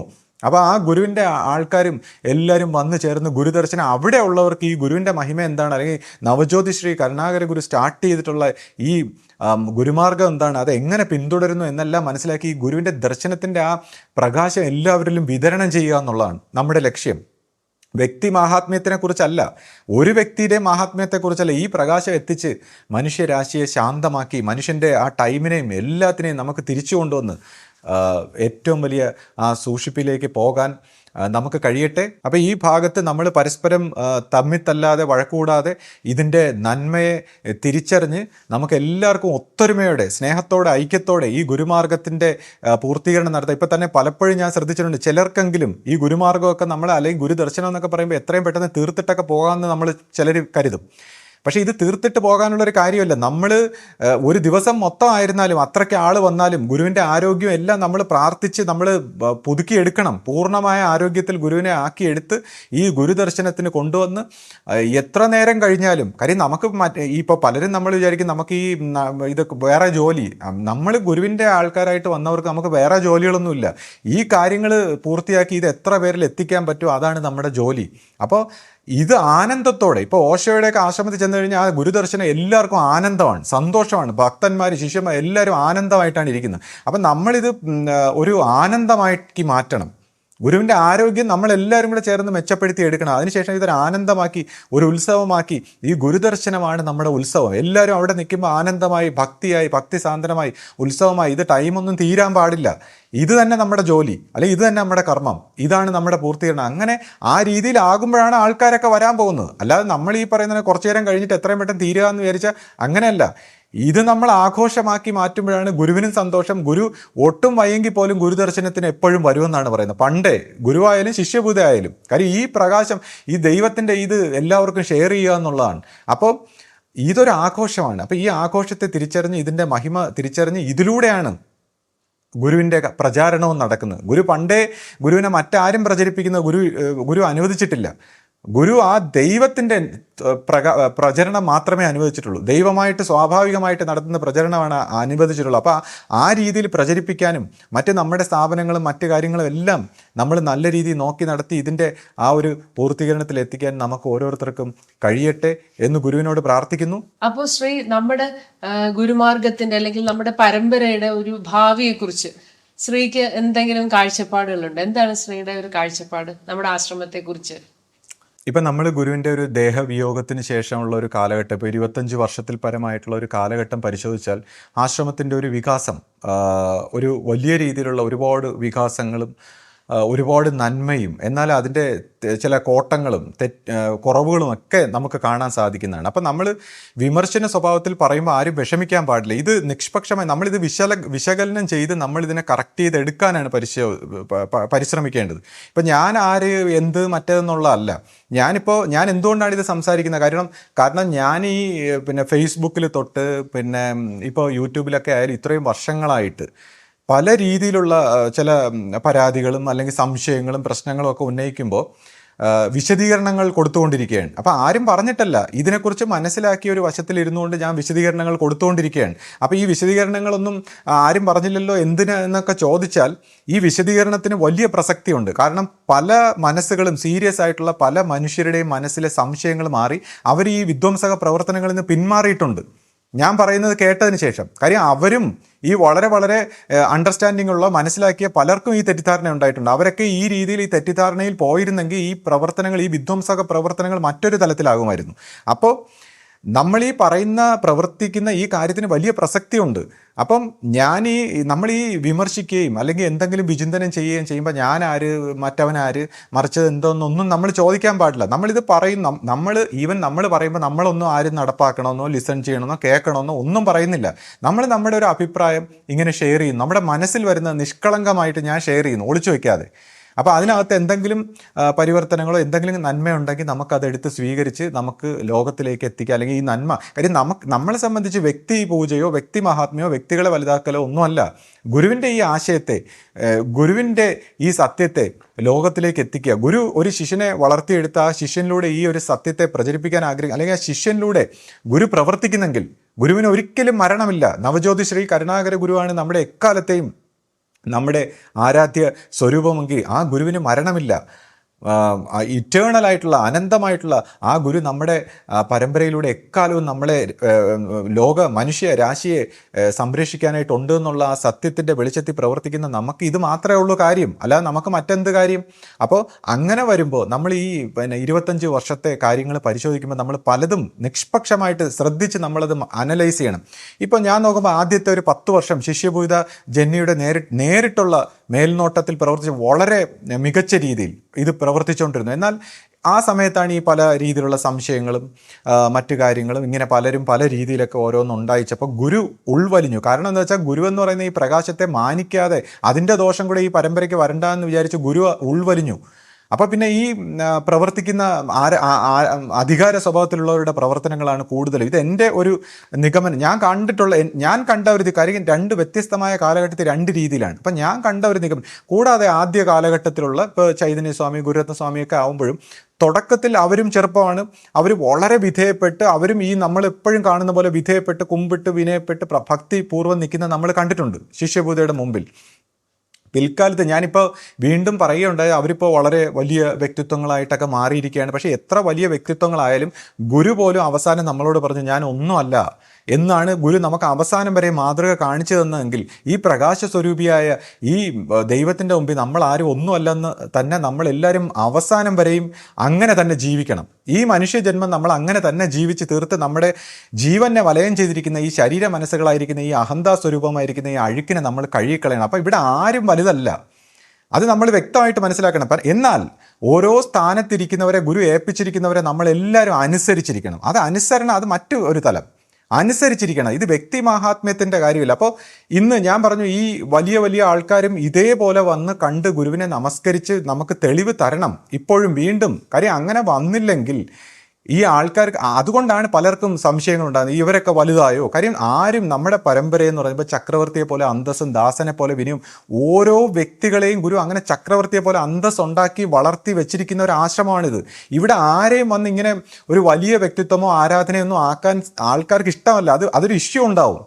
അപ്പോൾ ഇവിടെ അഫ്കോഴ്സ് നമ്മൾ പ്രൈം മിനിസ്റ്ററെ നമ്മളെല്ലാവരും മാനിക്കുന്നില്ലേ? അങ്ങനെ ഓരോ പൊസിഷനിലുള്ളവരെ നമ്മൾ മാനിക്കും, പൊസിഷൻ മാനിക്കും. പക്ഷേ ഈ വ്യക്തി മഹാത്മ്യം അത് ഗുരുവിന് മാത്രമാണ്. അപ്പോൾ അതാ ഇനിയിപ്പോൾ അടുത്ത തലമുറയിൽ ഗുരു വരുന്നെങ്കിൽ ആ ഗുരുവിനെ നമ്മൾ തിരിച്ചറിയുകയാണ്. അങ്ങനെ തിരിച്ചറിഞ്ഞു കഴിയുമ്പോൾ പിന്നെ ആ വ്യക്തിയല്ല, അവിടെ ഗുരുവാണ്. പിന്നെ ആ വ്യക്തിയെ നമ്മൾ മറക്കുകയാണ്. അവിടെ ഗുരുവാണ് വ്യക്തി ആബ്സെൻ്റ് ആകുമ്പോൾ അവൻ്റെ അഹന്താ സ്വരൂപം അവൻ ഗുരുവിന് സമർപ്പിച്ച് അവൻ ആത്മാവിനെ നിവേദിച്ച് കഴിയുമ്പോഴാണ് അവൻ ഗുരുവിൻ്റെ തലത്തിലേക്ക് വരുന്നത്. അപ്പോൾ അവിടെ വ്യക്തിക്ക് ഗുരു തലത്തിലേക്ക് വരുന്ന വ്യക്തികളെക്കുറിച്ച് പിന്നെ നമ്മൾ വ്യക്തിയല്ല, അത് ഗുരു തന്നെയാണ്. എന്നാൽ മറ്റ് സാധാരണ സ്വഭാവത്തിലുള്ള എല്ലാവരെ സംബന്ധിച്ചും അവസാനം വരെ ജീവൻ വികസിക്കുന്നുണ്ടാവും, വലുതാവുന്നുണ്ടോ, അതൊക്കെ വേറെ കാര്യം. അവസാനം വരെയും താൻ ഒന്നുമല്ല എന്ന രീതിയിൽ നിന്നിലേക്ക് സൈക്കോളജിക്കൽ പ്രോബ്ലവും ഭ്രാന്തും പല രീതിയിലുള്ള ഇഷ്യൂസും അവസാനം മറ്റുള്ളവർക്ക് ദേഷ്യവും അങ്ങനെ ഒരുപാട് ഇഷ്യൂസ് ഇന്ന് നമ്മൾ കാണുന്ന പ്രശ്നങ്ങളൊക്കെ തുടക്കം ഇതിൽ നിന്നാണ്. ഈ വ്യക്തികളൊക്കെ പല രീതിയിൽ വലിപ്പമുണ്ടോ ചെറുപ്പമുണ്ടോ മാന്യത കുറവോ കൂടുതലോ എന്നൊക്കെ പല രീതിയിൽ ചിന്തിച്ചത് കൊണ്ടാണ് നമ്മൾ ഇന്ന് കാണുന്ന പല രീതിയിലുള്ള വിഷയങ്ങളിലേക്ക് എത്തിയത്. ഇപ്പോൾ പിന്നെ നമ്മുടെ ഇപ്പോൾ പ്രസ്ഥാനത്തിൻ്റെ ഒരുപാട് നന്മ ഇപ്പോൾ ഈ വ്യക്തികളിലൂടെ ഇപ്പോൾ സ്വാമിയിലൂടെയും എല്ലാം നമ്മൾ നോക്കുമ്പോൾ ഒരുപാട് നന്മ ഉണ്ടായിട്ടുണ്ട്, ഒരുപാട് നല്ല നല്ല കാര്യങ്ങൾ നടന്നിട്ടുണ്ട്. അതൊന്നും ഞാൻ ചെറുതായിട്ട് കാണുന്നില്ല. എന്നാൽ നെഗറ്റീവായിട്ടുള്ള വശങ്ങളും ഉണ്ട്. അതില്ല എന്ന് നമ്മൾ പറയാൻ പാടില്ല, കണ്ണടച്ചിരുട്ടാക്കാൻ പറ്റില്ല. അപ്പം നെഗറ്റീവായിട്ടുള്ള വശങ്ങളും നമ്മൾ കാണണം. ഇപ്പോൾ ആശ്രമ സ്വഭാവത്തിലെ സ്ഥാപനങ്ങളുടെയൊക്കെ അധപ്പതനം, അല്ലെങ്കിൽ വിശ്വാസ സ്വഭാവത്തിലുള്ള കർമ്മം ചെയ്ത് പ്രവർത്തിക്കുന്നവരുടെയൊക്കെ അവരുടെ ആ വൈഷമ്യങ്ങളും അവരുടെ കാര്യങ്ങളും എല്ലാം പൂർത്തിയാക്കി നേരെ അവരുടെ എല്ലാ വെൽഫെയറും അവർക്ക് തൃപ്തിയാകുന്ന രീതിയിൽ വരാതെ വരുമ്പോൾ ഗുരുവിന് വേണ്ടി എല്ലാവരും എല്ലാം കളഞ്ഞ് ഇവിടെ വന്ന് നിൽക്കുന്ന ഓരോരുത്തരുടെയും കാര്യം അതിൻ്റെ പൂർണ്ണതയിൽ ചെയ്യാതെ വരുമ്പോൾ അതൊക്കെ അവഗണിച്ച് നമ്മളൊരു പ്രചാരണമെന്നും പറഞ്ഞ് ഒരു പ്രചാര സ്വഭാവത്തിലൊക്കെ പോകുമ്പോൾ ഉണ്ടാകുന്ന ചില അപജയങ്ങളെക്കുറിച്ചൊക്കെ നമ്മൾ വ്യക്തമായിട്ട് നമ്മൾ മനസ്സിലാക്കി അതിനുള്ള ഒരു തിരുത്തിൻ്റെ ഭാവത്തേക്ക് നമ്മൾ വരണം. അത് വരാതെ ഇങ്ങനെ നമ്മൾ കണ്ണടച്ചിരുട്ടാക്കി നമ്മൾ എന്തൊക്കെ ന്യായീകരണം പറഞ്ഞിട്ട് ഒരു കാര്യമില്ല. അപ്പോൾ ഈ ബേസിക് ആയിട്ടുള്ള അടിസ്ഥാനപരമായ കാര്യങ്ങൾ നമ്മുടെ ഭരണതലത്തിൽ അധികാര സ്വഭാവത്തിൽ അത് തിരുത്തിയേ പറ്റൂ. പിന്നെ ഇപ്പം ഞാൻ ചിന്തിക്കുന്ന എൻ്റെ ഒരു ഭാവന, അതായത് ഞാൻ എൻ്റെ ഭാവന സത്യസന്ധമായി നിഷ്കളങ്കമായിട്ട് പറയുകയാണ്. കാര്യം ഇതെല്ലാം ഗുരുവാണ് തീരുമാനിക്കുന്നത്. ഇപ്പം ഞാനിതൊന്നും പറയാനൊന്നും ആരുമല്ല. പക്ഷേ എൻ്റെ മനസ്സിൽ വരുന്ന ഭാവന ഇനിയൊരു 25 വർഷമായി ഇപ്പോൾ ഇതൊരു അവരുടെ ഭരണം, അതിൻ്റെ നന്മയും തിന്മയും ഒക്കെ നമ്മൾ കണ്ട് അവർക്ക് എല്ലാ അവസരവും കൊടുത്തു, അവർക്ക് എത്രത്തോളം പ്രവർത്തിക്കാൻ പറ്റും എല്ലാ സാഹചര്യവും ഒരുക്കി കൊടുത്തു. അവർ ഗുരുവിനെ പ്രചരിപ്പിക്കാനുള്ള എല്ലാ സാഹചര്യവും അവർക്ക് ഒരുക്കി കൊടുത്തു. അവരെ കൊണ്ട് ചെയ്യാൻ കഴിയുന്നതെല്ലാം അവരെ കൊണ്ട് എത്രത്തോളം ചെയ്യാൻ പറ്റുമെന്നൊക്കെ നമ്മൾ കണ്ടു. അപ്പോൾ അവരുടെ പ്രവർത്തനത്തിൻ്റെ ഒരു കൾമിനേഷനായ സ്ഥിതിക്ക് ഇനി നമുക്ക് വേണമെങ്കിൽ പുതിയ ഒരു ഭരണ സംഘത്തെ നമുക്ക് ആവിഷ്കരിക്കാം. അതായത് ഇപ്പോൾ ഈ സ്വാമിമാരെയൊക്കെ ആദരണീയരായ ഈ സ്വാമിമാരെയൊക്കെ ഇതിനേക്കാളും വലിയ ഒരു പോസ്റ്റിലേക്കൊക്കെ മാറ്റി അതിനുശേഷം പുതിയ ഒരു ഭരണചക്രത്തെ ഇപ്പം ഞാൻ നോക്കുമ്പോൾ എൻ്റെ മനസ്സിൽ കാര്യം ഇനി ആധ്യാത്മിക രംഗത്ത് അറിവുള്ള, ആധ്യാത്മിക രംഗത്ത് ജീവൻ കൊണ്ട് വികസിച്ച വ്യക്തികൾ വന്നേ പറ്റൂ. അതിനുള്ള സമയമായി കഴിഞ്ഞു. ഇപ്പോൾ ലോകം മൊത്തത്തിൽ പൊളിറ്റീഷ്യന്മാരെല്ലാം ലോകത്തിനെ നശിപ്പിക്കുകയാണ്. അപ്പോൾ ആശ്രമ സ്വഭാവത്തിലെ മാറ്റം ലോകത്തിൽ പോലും റിഫ്ലക്റ്റ് ചെയ്യാൻ സാധ്യതയുണ്ട്. അപ്പോൾ ഇപ്പോൾ ഞാൻ നോക്കുമ്പോൾ നവനന്മ സ്വാമി ഒരു പ്രസിഡൻ്റായിട്ടും എൻ്റെ മനസ്സിൽ വരുന്ന ഒരു ഭാവനയാണ്. ഇപ്പോൾ നിർമ്മല ജന്നി ഒരു ജനറൽ സെക്രട്ടറി, അല്ലെങ്കിൽ ഋഷിരത്ന ജന്നി ഒരു ഓർഗനൈസിങ് സെക്രട്ടറി ഒക്കെ ആയിട്ട് വന്നു കഴിഞ്ഞാൽ അത് വലിയ ഒരു മാറ്റം. കാര്യം ഈ വ്യക്തികളെ സംബന്ധിച്ച് നമുക്ക് ഇന്ന് നേരിടുന്ന ഈ ആരോപണങ്ങളും ഈ പരാതികളും അങ്ങനെയൊന്നും വരാത്ത രീതിയിൽ പ്രവർത്തിക്കാൻ കഴിയുന്ന ഒരു സ്വഭാവം അവരിലുണ്ട്. ഇപ്പം നമ്മളിപ്പോൾ കഴിഞ്ഞ ദിവസം പൈസയുടെ കാര്യങ്ങൾ മറ്റ് പല ഇഷ്യൂസും ഇപ്പം നിരന്തരം കേട്ട് കഴിഞ്ഞു.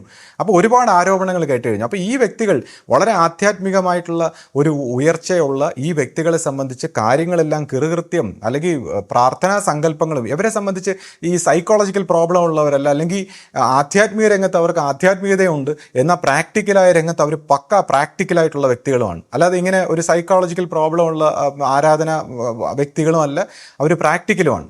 അതേസമയം അവർ കർമ്മമെന്നും പറഞ്ഞ് ഭ്രാന്തമായിട്ട് കർമ്മം മാത്രമായിട്ട് നടക്കുകയല്ല, അവർക്ക് എല്ലാം ബാലൻസ്ഡ്. ഞാൻ നോക്കുമ്പോൾ അവർക്കെല്ലാം ബാലൻസ്ഡ് ആയിട്ടുള്ള വ്യക്തിത്വങ്ങളാണ്. അപ്പോൾ ഇവരെ ഈ നിർമ്മല ജന്നി, നവനന്മ സ്വാമി, ഋഷിരത്ന ജന്നിയൊക്കെ പോലുള്ളവർ ഇനി ഭരണരംഗത്ത് വന്നാൽ മാത്രമേ നമുക്ക് ആശ്രമത്തിൽ ഒരു പുതിയ മാറ്റം കാണാൻ പറ്റൂ. അപ്പോൾ പിന്നെ അതിൻ്റെ ബോർഡ് ഓഫ് ഡയറക്ടേഴ്സിലായിട്ടും പുതിയ ആൾക്കാരെയൊക്കെ, പുതിയ സംഘടനാ ഭാരവാഹികളെയൊക്കെ കൊണ്ടുവരുമ്പോൾ പുതിയൊരു മാറ്റം, എവിടെ ഒരു മാറ്റത്തിൻ്റെ ആവശ്യമുണ്ട്. അപ്പോൾ അങ്ങനെ ഒരു മാറ്റം വന്നു കഴിയുമ്പോൾ നമുക്ക് പരമ്പരയ്ക്കും വിശ്വാസ സമൂഹത്തിനും എല്ലാവർക്കും ഒരു ഉണർച്ചയുണ്ട്. അപ്പോൾ ആധ്യാത്മിക രംഗത്തേക്ക് ഇനി പുതിയ കൊച്ചു സന്യാസിമാരെയും ഒക്കെ ദർശനഭാവത്തിലേക്ക് വളർത്തിയെടുക്കണം. ഇനി ഇവരെയൊക്കെ സംബന്ധിച്ച് ഇപ്പോൾ ആധ്യാത്മിക രംഗത്തുള്ളവരെല്ലാം മാറി നിന്നാൽ, ഈ ഭരണങ്ങളിൽ നിന്നും മറ്റു കാര്യത്തിൽ നിന്ന് ആധ്യാത്മിക രംഗത്തുള്ളവർ മാറി നിന്ന് കഴിഞ്ഞാൽ കാര്യം ശരിയാവില്ല. ആധ്യാത്മിക രംഗത്തുള്ളവർ തന്നെ മുന്നോട്ട് വന്ന് ഈ ഭരണരംഗങ്ങളെയും മറ്റു കാര്യങ്ങളെയും എല്ലാം ശരിയാക്കണമെന്നുള്ളതാണ് എൻ്റെ ഒരു കാഴ്ചപ്പാട്, എനിക്ക് കിട്ടുന്ന അറിവ്, ഇതെനിക്ക് തുറന്ന് പറയാനുള്ളൊരു വേദിയായിട്ട് ഞാൻ ഗുരുവിനോട് പ്രാർത്ഥനയാണ്, എൻ്റെ ഒരു ഗുരുവിനോട് പ്രാർത്ഥന. കാര്യം ഇങ്ങനെ ഞാൻ ഇത്രയും കാലമായിട്ട് ഇതിൻ്റെ പിറകിൽ ഇതിൻ്റെ കുറ്റങ്ങളും കുറവുകളും ഇതിൻ്റെ ന്യായീകരണങ്ങളും ഒക്കെ ചെയ്ത് മനസ്സിലാക്കി പഠിച്ചതിൽ നിന്ന് എനിക്ക് കിട്ടിയ ഒരു തിരിച്ചറിവ് ഞാൻ ഗുരുവിൻ്റെ ഒരു പ്രാർത്ഥനയായിട്ട് ചെയ്യുന്നു. ഈ ഒരു മാറ്റം എൻ്റെ മനസ്സിൽ ഒരു വലിയ മാറ്റം പ്രസ്ഥാനത്തിനും വിശ്വാസ സ്വഭാവത്തിനും ഒക്കെ ഉണ്ടാവും എന്ന് ഞാൻ കരുതുന്നു. അപ്പോൾ നമ്മളിപ്പോൾ ഒരു ഭരണ രംഗത്തെക്കുറിച്ച് ചിന്തിക്കുകയാണ്. ഇപ്പോൾ ഒരു ഭരണം ചക്രം വികസിക്കണമെങ്കിൽ ഭരണത്തിൻ്റെ ആ പില്ലേഴ്സ് എന്ന് പറയുന്നത് ലെജിസ്ലേറ്റീവ്, എക്സിക്യൂട്ടീവ്, ജുഡീഷ്യറി, ഈ 3 കാര്യങ്ങൾ ഒരേപോലെ പോയാൽ മാത്രമേ ഭരണം ശരിയാവൂ. അപ്പോൾ ലെജിസ്ലേറ്റീവ് എന്ന് പറയുമ്പോൾ നിയമനിർമ്മാണം ചെയ്യുന്ന വ്യക്തികളെന്ന രീതിയിൽ നമുക്ക് നമ്മുടെ ബോർഡ് ഓഫ് ഡയറക്ടേഴ്സ്, പുതിയ നല്ല എനർജറ്റിക്കായ പുതിയ ആൾക്കാരെല്ലാം കൂടെ ചേർന്ന ബോർഡ് ഓഫ് ഡയറക്ടേഴ്സ്, ഇതിനെ പുതുക്കിപ്പണിയാണ്, കാലാകാലത്ത് ഇതിനൊക്കെ പുതുക്കിപ്പണിയാം.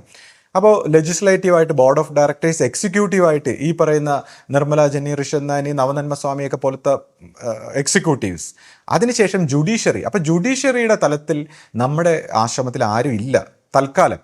അപ്പോൾ അത് ഗുരു ആക്ച്വലി അതിനെ വിഭാവനം ചെയ്തിരുന്നു. ജുഡീഷ്യറി എന്ന് പറയുമ്പോൾ ഗൃഹസ്ഥാശ്രമികളെയാണ് ഈ ജുഡീഷ്യറി ആയിട്ട് ഗുരു സന്യാസിയെ പോലെയും തിരുത്തണം എന്ന് പറഞ്ഞ് ഗുരു നിയോഗിച്ചിരുന്നത് ഗൃഹസ്ഥാശ്രമികളെയാണ്. പക്ഷേ നമ്മുടെ ഗൃഹസ്ഥന്മാർ സന്യാസിയെ തിരുത്താൻ തലക്കത്തിൽ വളർന്നു വരാത്തൊരു സാഹചര്യത്തിലാണ് ആ ജുഡീഷ്യറി എന്ന ഒരു തലം വേക്കൻ്റ് ആയത്. അപ്പോൾ ജുഡീഷ്യറിയും ലെജിസ്ലേറ്റീവും എക്സിക്യൂട്ടീവ് എല്ലാം ഒന്നായപ്പോൾ, ഒരാളൊക്കെ ആയി ആ രീതിയിലേക്ക് വളരെ 2-3 പേരിലൊക്കെ ചുരുങ്ങിയപ്പോൾ അത് നമ്മൾ ഈ കാണുന്ന പല രീതിയിലുള്ള പ്രശ്നങ്ങളായിട്ട് മാറിയൊക്കെയാണ്. അപ്പോൾ ഭരണതലം കറക്റ്റ് പ്രോപ്പർ ആകണമെങ്കിൽ ഈ ജുഡീഷ്യറി, എക്സിക്യൂട്ടീവ്, പിന്നെ ലെജിസ്ലേറ്റീവ് ഇതെല്ലാം പ്രോപ്പറായിട്ട് ഫങ്ഷൻ ചെയ്യണം. അപ്പം നമ്മുടെ ഇവിടെ ഗൃഹസ്ഥാശ്രമ സ്വഭാവത്തിൽ ഉള്ള നമ്മുടെ പഴയ വ്യക്തിത്വങ്ങളെല്ലാം വളർത്തിയെടുക്കാൻ നമുക്ക് കഴിയണം. അതായത് ഈ ഗൃഹസ്ഥാശ്രമ സംഘത്തിലുള്ള വ്യക്തികൾ എല്ലാവരും ഒരു സെൽഫ് റിയലൈസേഷൻ എന്ന ഒരു അവസ്ഥയിലേക്കെങ്കിലും എത്തണം. അല്ലാതെ ഇപ്പോൾ സന്യാസിമാരെയും ആശ്രമത്തെയൊക്കെ സ്വന്തം വീട് പോലെയും സ്വന്തം കുട്ടികളെ പോലെയും സഹോദരങ്ങളെ പോലെയും കാണുന്ന, കുറ്റം പറയാത്ത, എല്ലാത്തിനെയും കണ്ടറിഞ്ഞ് പ്രവർത്തിച്ച് തിരുത്തിയെടുക്കാൻ പറ്റുന്ന സിൻസിയർ ആയിട്ടുള്ള ഗൃഹസ്ഥാശ്രമികൾ, അല്ലാതെ ചുമ്മാ എന്തെങ്കിലും കുറ്റം പറയാനും അല്ലെങ്കിൽ എന്തെങ്കിലും ആരോപണം പറയാനും പെട്ടെന്ന് കാണുമ്പോൾ എന്തെങ്കിലും ഇഷ്യൂസ് ഉണ്ടാക്കുകയും പരാതി പറയുകയും ചെയ്യുന്ന വ്യക്തിത്വങ്ങളല്ല. സന്യാസി വര്യന്മാരെ പോലെ ഉയർന്ന ഗൃഹസ്ഥാശ്രമികൾ നമ്മുടെ പരമ്പരയിൽ വളർന്നു വരണം, അല്ലെങ്കിൽ അവരെ വളർത്തിയെടുക്കണം നമ്മൾ. അതിനൊക്കെ ട്രെയിനിങ് കൊടുക്കണം. അതായത് ബ്രഹ്മചാരികളും സന്യാസിമാരായിട്ടുള്ള വ്യക്തികളെ നമ്മൾ ദർശന സ്വഭാവത്തിൽ ട്രെയിനിങ് ചെയ്യണം. സന്യാസ സ്വഭാവത്തിലുള്ള വ്യക്തികൾ, ഈ ഗൃഹസ്ഥ സ്വഭാവത്തിലുള്ള വ്യക്തികളെ നമ്മളിനി ട്രെയിൻ ചെയ്തെടുക്കണം. അവരെയൊക്കെ ഈ സന്യാസി വര്യന്മാരെ പോലത്തെ സ്വഭാവത്തിൽ ട്രെയിൻ ചെയ്തെടുത്ത് അവരെ ജുഡീഷ്യറിയുടെ ഒരു തലത്തിൽ വെക്കണം. അതിൻ്റെ ഏറ്റവും മുകളിൽ ഗുരു പ്രകാശ സ്വരൂപിയായ ഗുരു, കമ്പാഷനേറ്റായ കാരുണ്യ സ്വഭാവനായ ഗുരുവിന് ഈ പറയുന്ന ഉത്തരവാദിത്തങ്ങളും മറ്റു കാര്യങ്ങളൊന്നും അല്ല. അപ്പോൾ ഗുരു ഇതിൻ്റെ ദർശനദാതാവാണ് എപ്പോഴും. അപ്പോൾ ആ ഒരു രീതിയിൽ ഒരു സമൂലമായ ഒരു മാറ്റം പരമ്പരയിൽ വരണമെന്ന് ഞാൻ ആഗ്രഹിക്കുന്നു. ഇപ്പോൾ തന്നെ ഈ ചില വ്യക്തികളൊക്കെ ഇപ്പോൾ എൻ്റെ അടുത്ത് ഇപ്പോൾ ഈ നമ്മുടെ എറണാകുളം സ്വാമി സത്യപ്രകാശ സ്വാമിയെക്കുറിച്ചൊക്കെ ചിലരൊക്കെ ഇങ്ങനെ സംസാരിക്കുന്നുണ്ടായിരുന്നു. അതായത് സത്യപ്രകാശ സ്വാമിയെ കണ്ടിട്ടാണ് പലരും ഈ ചന്ദ്രബാബുവും അങ്ങനെയുള്ളവരൊക്കെ ആകൃഷ്ടരായത്. അപ്പോൾ അവർക്ക് ആ ഒരു പ്രവൃത്തിയിലാണ് ഇഷ്ടം. അപ്പോൾ ഇപ്പോഴത്തെ പ്രവൃത്തി അവർക്ക് ഇഷ്ടമല്ല എന്നൊക്കെ പറയുമ്പോൾ, ഈ സത്യപ്രകാശ് സ്വാമിയെക്കുറിച്ച് പറയുമ്പോൾ അദ്ദേഹത്തിൻ്റെ ഒരുപാട്, ഞാൻ ഈ തുറന്ന് സംസാരിക്കുകയാണ്, എല്ലാം തുറന്ന് സംസാരിച്ചാൽ മാത്രമേ ഇനി ക്ലാരിറ്റി ഉണ്ടാവൂ. കാര്യം ഈ പ്രശ്നങ്ങൾ കണ്ണടച്ചിരുട്ടാക്കിയാൽ തീരൂല. എല്ലാം തുറന്ന് സംസാരിച്ചാലേ ഇതിന് ക്ലാരിറ്റി ഉണ്ടാവും. അപ്പോൾ ആരും എന്തെങ്കിലും വിമർശനം വരുമ്പോൾ അയ്യോ സ്വാമിയെ ശരണയ്യപ്പ എന്ന് പറഞ്ഞ് ഇങ്ങനെ പേടിച്ചുള്ള ആ രീതിയിലുള്ള ഒരു ആറ്റിറ്റ്യൂഡ് നല്ലതല്ല. എല്ലാവർക്കും ആത്മബോധത്തിനുള്ള വ്യക്തിത്വം തന്നിട്ടാണ് ഗുരു പോയത്. നമ്മളെല്ലാം ഗുരുവിന് വേണ്ടി മരിക്കാൻ തയ്യാറായവരാണ്, ഞാൻ ഉൾപ്പെടെ എന്തിനും തയ്യാറായവരാണ്. അപ്പോൾ നമ്മൾ എല്ലാവരും ഒത്തൊരുമയോടെ ഗുരുവിൻ്റെ വാക്കനുസരിച്ച് ജീവിക്കേണ്ടവരാണ്. അപ്പോൾ ഈ സത്യപ്രകാശ് സ്വാമിയുടെ കാര്യം പറയുമ്പോൾ അദ്ദേഹത്തിന് എല്ലാ നന്മയും എല്ലാ പ്രവർത്തനങ്ങളും അദ്ദേഹത്തിൻ്റെ കർമ്മകുശലതയും എല്ലാം ഏറ്റവും ഉന്നതിയിൽ മാനിക്കുന്നു. പക്ഷേ നമ്മൾ അതിൻ്റെ നെഗറ്റീവ് സൈഡും കൂടെ കാണണം. നെഗറ്റീവ് സൈഡ്, ഇപ്പോൾ ആശ സത്യപ്രകാശ് സ്വാമിയുടെ എറണാകുളത്ത് ഉണ്ടായിരുന്ന വ്യക്തിയാണ്. ആശയ്ക്ക് അത് വ്യക്തമായിട്ടറിയാം. അപ്പോൾ ആശ ഒരിക്കലും സത്യപ്രകാശ് സ്വാമിയുടെ അണ്ടറിൽ പോവാതിരുന്നതിന് കാരണം അദ്ദേഹം അന്നേ അവിടെ ഗുരുവിനെ പോലെ അനുകരിക്കുന്ന ഒരു സ്വഭാവം ഉണ്ടായിരുന്നു ആശ്രമത്തിൽ. അദ്ദേഹം അവിടെ ഗുരുവിനെ പോലെ ഗുരുവിൻ്റെ സ്ഥാനത്ത് നിന്നുകൊണ്ടാണ് എല്ലാ പ്രവൃത്തിയും. അദ്ദേഹം അവിടുത്തെ ഒരു കൊച്ചു ഗുരുവായിരുന്നു. അപ്പോൾ ശിഷ്യപൂജയുടെ പ്രവൃത്തി അങ്ങനെയല്ല. ശിഷ്യപൂജ എന്ന് പറയുമ്പോൾ അതൊരു ട്രാൻസ്ഫോർം, ഇപ്പോൾ എൻലൈറ്റൻമെൻ്റ് ഒക്കെ കഴിഞ്ഞ് സ്വയം ആത്മബോധമൊക്കെ മാറി ഗുരുവിൻ്റെ ബോധത്തിലേക്ക് ഒന്നായി ഒരു പുതിയ വ്യക്തിത്വമാണ്, അവിടെ ഒരു പുനർജന്മമാണ് സംഭവിച്ചത്. എന്നാൽ സത്യപ്രകാശ് സ്വാമി ഈ പറയുന്ന പോലെ വ്യക്തി മാഹാത്മ്യത്തിൻ്റെ ഒരു തലത്തിൽ താൻ ഒരു ഉയർന്ന സന്യാസി വരിന് ഒരു അബദ്ധം പറ്റിയതാണ്. അവിടെ ഗുരുവിനെ പോലെ പെരുമാറുന്ന ഒരു സ്വഭാവം ഉണ്ടായിരുന്നു. കൂടാതെ പല പ്രാവശ്യം ആശയ്ക്കൊക്കെ വ്യക്തമായി ഗുരുവിനോടൊപ്പം അടുത്ത് പ്രവർത്തിച്ചിട്ടുണ്ട്. അറിയാം, ഇവിടെ ആശയൊക്കെ വന്ന് പല കംപ്ലൈൻറ്റ് പറയുമ്പോൾ ഗുരുവിൻ്റെ അടുത്ത് വന്ന് നിൽക്കാൻ വിളിച്ചു. സത്യപ്രകാശ് സ്വാമിയെ പല പ്രാവശ്യം ഗുരുവിനോടൊപ്പം വന്ന് നിൽക്കാൻ നിന്ന് പ്രവർത്തിക്കാനായിട്ട് വിളിച്ചിട്ട് വരൂലായിരുന്നു. കാര്യം ഗുരുവിനോടൊപ്പം വന്ന് ഈ തിരുവനന്തപുരം ആശ്രമത്തിൽ വന്നു കഴിഞ്ഞാൽ ഇവിടെ ഒരു സാധാരണ ശിഷ്യനെ പോലെ നിൽക്കേണ്ടി വരും. അവിടെ എന്ന് പറഞ്ഞാൽ അദ്ദേഹത്തിന് ഒരു ഗുരുവിൻ്റെ സ്റ്റാറ്റസാണ്. അപ്പോൾ അത് കളഞ്ഞിട്ട് അദ്ദേഹം വന്നില്ല, ഗുരുവിനോടൊപ്പം നിന്നില്ല. ഗുരുവിന് ഭയങ്കര വിഷമമായിരുന്നത്. ഗുരു വളരെയധികം വിഷമിച്ചിരുന്നു സത്യപ്രകാശ് സ്വാമി ഇങ്ങനെ ഗുരുവിനോട് വിളിച്ചിട്ട് വരാത്തതുകൊണ്ട്. അപ്പോൾ ഇങ്ങനത്തെ കാര്യങ്ങളൊന്നും നമുക്കറിഞ്ഞൂടാ. നമ്മളെല്ലാം കുറേ പ്രഡിക്ഷനും എന്തെങ്കിലുമൊക്കെ കാര്യങ്ങൾ സങ്കല്പിച്ച് നടന്നു, ഇതിനെക്കുറിച്ചൊക്കെയാണ് നമ്മൾ ചിന്തിക്കുന്നത്. അപ്പോൾ ഒരുപാട് പേര് ഇപ്പോൾ ആ സമയത്ത് സത്യപ്രകാശ് സ്വാമി എറണാകുളത്ത് നിൽക്കുമ്പോൾ മറ്റ് എറണാകുളത്തുള്ള പല സീനിയർ ഡിവോട്ടീസിനെയും ഗുരു ഇങ്ങോട്ട് വിളിച്ചു.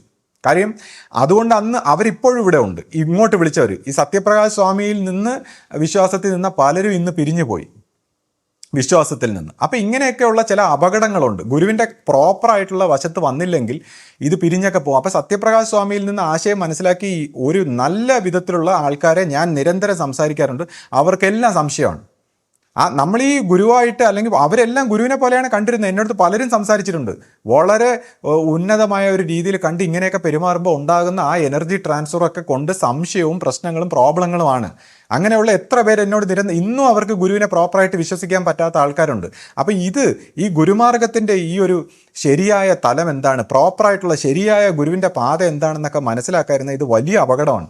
അപ്പോൾ നമ്മൾ ഓരോരുത്തരും ഈ ആശ്രമ സ്വഭാവത്തിൽ വന്ന് ഈ ഒരു ശരിയുടെ ഈ ഒരു നന്മയുടെ വശത്തേക്ക് പ്രവർത്തിച്ച് പോകാൻ നമുക്ക് ഓരോരുത്തർക്കും കഴിയണം.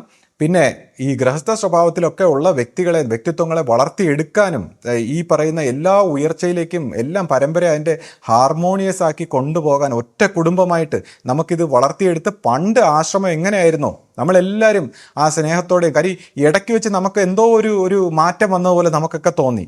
അത് പ്രകടമായിട്ട് തോന്നി. ആ പ്രവൃത്തിയിൽ എന്തോ ഒരു നമ്മൾ ആശ്രമത്തിൽ കണ്ടിട്ടില്ലാത്ത ഒരു സ്വഭാവം കണ്ടു. അത് അജ്ഞത കൊണ്ടാകാം, അവർക്ക് അതിൻ്റെ പാരമ്പര്യം ഇല്ലാത്തതുകൊണ്ട് അവർ ഗുരുവിൻ്റെ ഒപ്പം നിന്ന് പ്രവർത്തിക്കാത്തതിൻ്റെ ഒരു കുറവായ എന്താണെന്ന് എനിക്കറിയില്ല. കുറച്ച് ഒരു അപജയം ഞാൻ കണ്ടിട്ടുണ്ട്. അപ്പോൾ ആ ഒരു വശത്ത് ഇതിനെല്ലാം റെക്ടിഫൈ ചെയ്യണമെങ്കിൽ നമ്മൾ പഴയ പോലെ ഗുരുവിൻ്റെ ആ പഴയ എല്ലാ സിസ്റ്റങ്ങളും തിരിച്ചു കൊണ്ടുവരണമെങ്കിൽ എൻ്റെ മനസ്സിൽ ഇങ്ങനെ ഒരു ആശയം തോന്നുന്നു. പിന്നെ ഇപ്പോൾ നമുക്കൊക്കെ നമ്മളൊന്നും ഒരു അധികാര സ്വഭാവത്തിലോ ഒരു വിഷയത്തിലേക്കോ നമ്മൾ താല്പര്യപ്പെടുന്നില്ല. നമ്മൾ ഈ പറയുന്ന പോലെ ഗുരുവിനെ പ്രാർത്ഥിച്ച് ജീവിക്കണമെന്നുള്ളൊരു ആഗ്രഹം മാത്രമേ ഉള്ളൂ. പറ്റുമെങ്കിൽ എനിക്ക് ഗുരുവിൻ്റെ ശിഷ്യപൂജയുടെ അടുത്ത് കുറച്ച് ശിഷ്യപൂജയുടെ ആരോഗ്യ കാര്യങ്ങളും മറ്റ് കാര്യങ്ങളിലൊക്കെ ഒത്തി നേരിട്ട് കണ്ട് മനസ്സിലാക്കാനും ഗുരുവിൻ്റെ ആരോഗ്യ രംഗത്തെക്കുറിച്ച് ഗുരു ശുശ്രൂഷ ചെയ്ത് ജീവിക്കണമെന്നൊരു ആഗ്രഹം കൂടെ മാത്രമേ എനിക്ക് ബാക്കിയുള്ളൂ. മറ്റൊരു കാര്യത്തിലും എന്നെ സംബന്ധിച്ച് താല്പര്യമില്ല. അപ്പോൾ എനിക്ക് പറയാനുള്ള ഇപ്പം ഞാനിത് എന്താണെന്ന് വെച്ചാൽ ഇതെല്ലാം പറയുന്നത് എനിക്ക് ഈ വിഷയത്തിൽ വിശദീകരണങ്ങളും ന്യായീകരണങ്ങളും ഒക്കെ പറഞ്ഞ് ഞാൻ തളർന്നു. കൂടാതെ പല രീതിയിലുള്ള കംപ്ലൈൻറ്റുകളും പല കാര്യങ്ങളും വരുന്നു. ഇതിപ്പോൾ നമ്മളിപ്പോൾ എന്ത് ആത്മീയത എന്ത് കാര്യങ്ങളും നമ്മൾ എന്ത് ദൈവികത പറഞ്ഞാലും മനുഷ്യൻ്റെ മനസ്സിൽ നിന്ന് ഇതെല്ലാം മാഞ്ഞു പോകും. അങ്ങനത്തെ ഒരു അവസ്ഥയാണ് ഇപ്പോൾ നിലനിൽക്കുന്നത്. മനുഷ്യൻ്റെ മനസ്സിൽ നിന്ന് നമ്മൾ എന്തൊക്കെ പറഞ്ഞാലും മാഞ്ഞു പോകുന്ന ഹിപ്നോട്ടൈസ്. കാരണം സംസാരിച്ചിട്ടൊന്നും കാര്യമില്ല. ഇനി ആര് സംസാരിച്ചിട്ടും കാര്യമില്ല. ദൈവം വന്ന് സംസാരിച്ചിട്ടും കാര്യം സംസാരത്തിൻ്റെ ലെവലിലുള്ള അറിവല്ല ഇനി വേണ്ടത്, ജീവൻ്റെ തലത്തിലുള്ള അറിവ്. അപ്പോൾ ആ ജീവൻ്റെ തലത്തിലുള്ള അറിവ് ഗുരു തരുമെന്നിരിക്കെ ആ ഗുരുവിനെ മാനിക്കാത്ത അല്ലെങ്കിൽ ഗുരുവിനെ മനസ്സിലാക്കാത്ത ഒരു സംസ്കാരത്തിലേക്ക് നമ്മൾ വന്നുപോയി. അല്ലെങ്കിൽ എല്ലാവരും ഗുരുവിനെ പാസ്റ്റിൽ കണ്ടിട്ട് പ്രസൻറ്റിൽ ഗുരുവിൻ്റെ ഒപ്പം ചെന്ന് നമസ്കരിച്ചാൽ പോലും ഒന്നും കിട്ടില്ല, അടഞ്ഞുപോയി.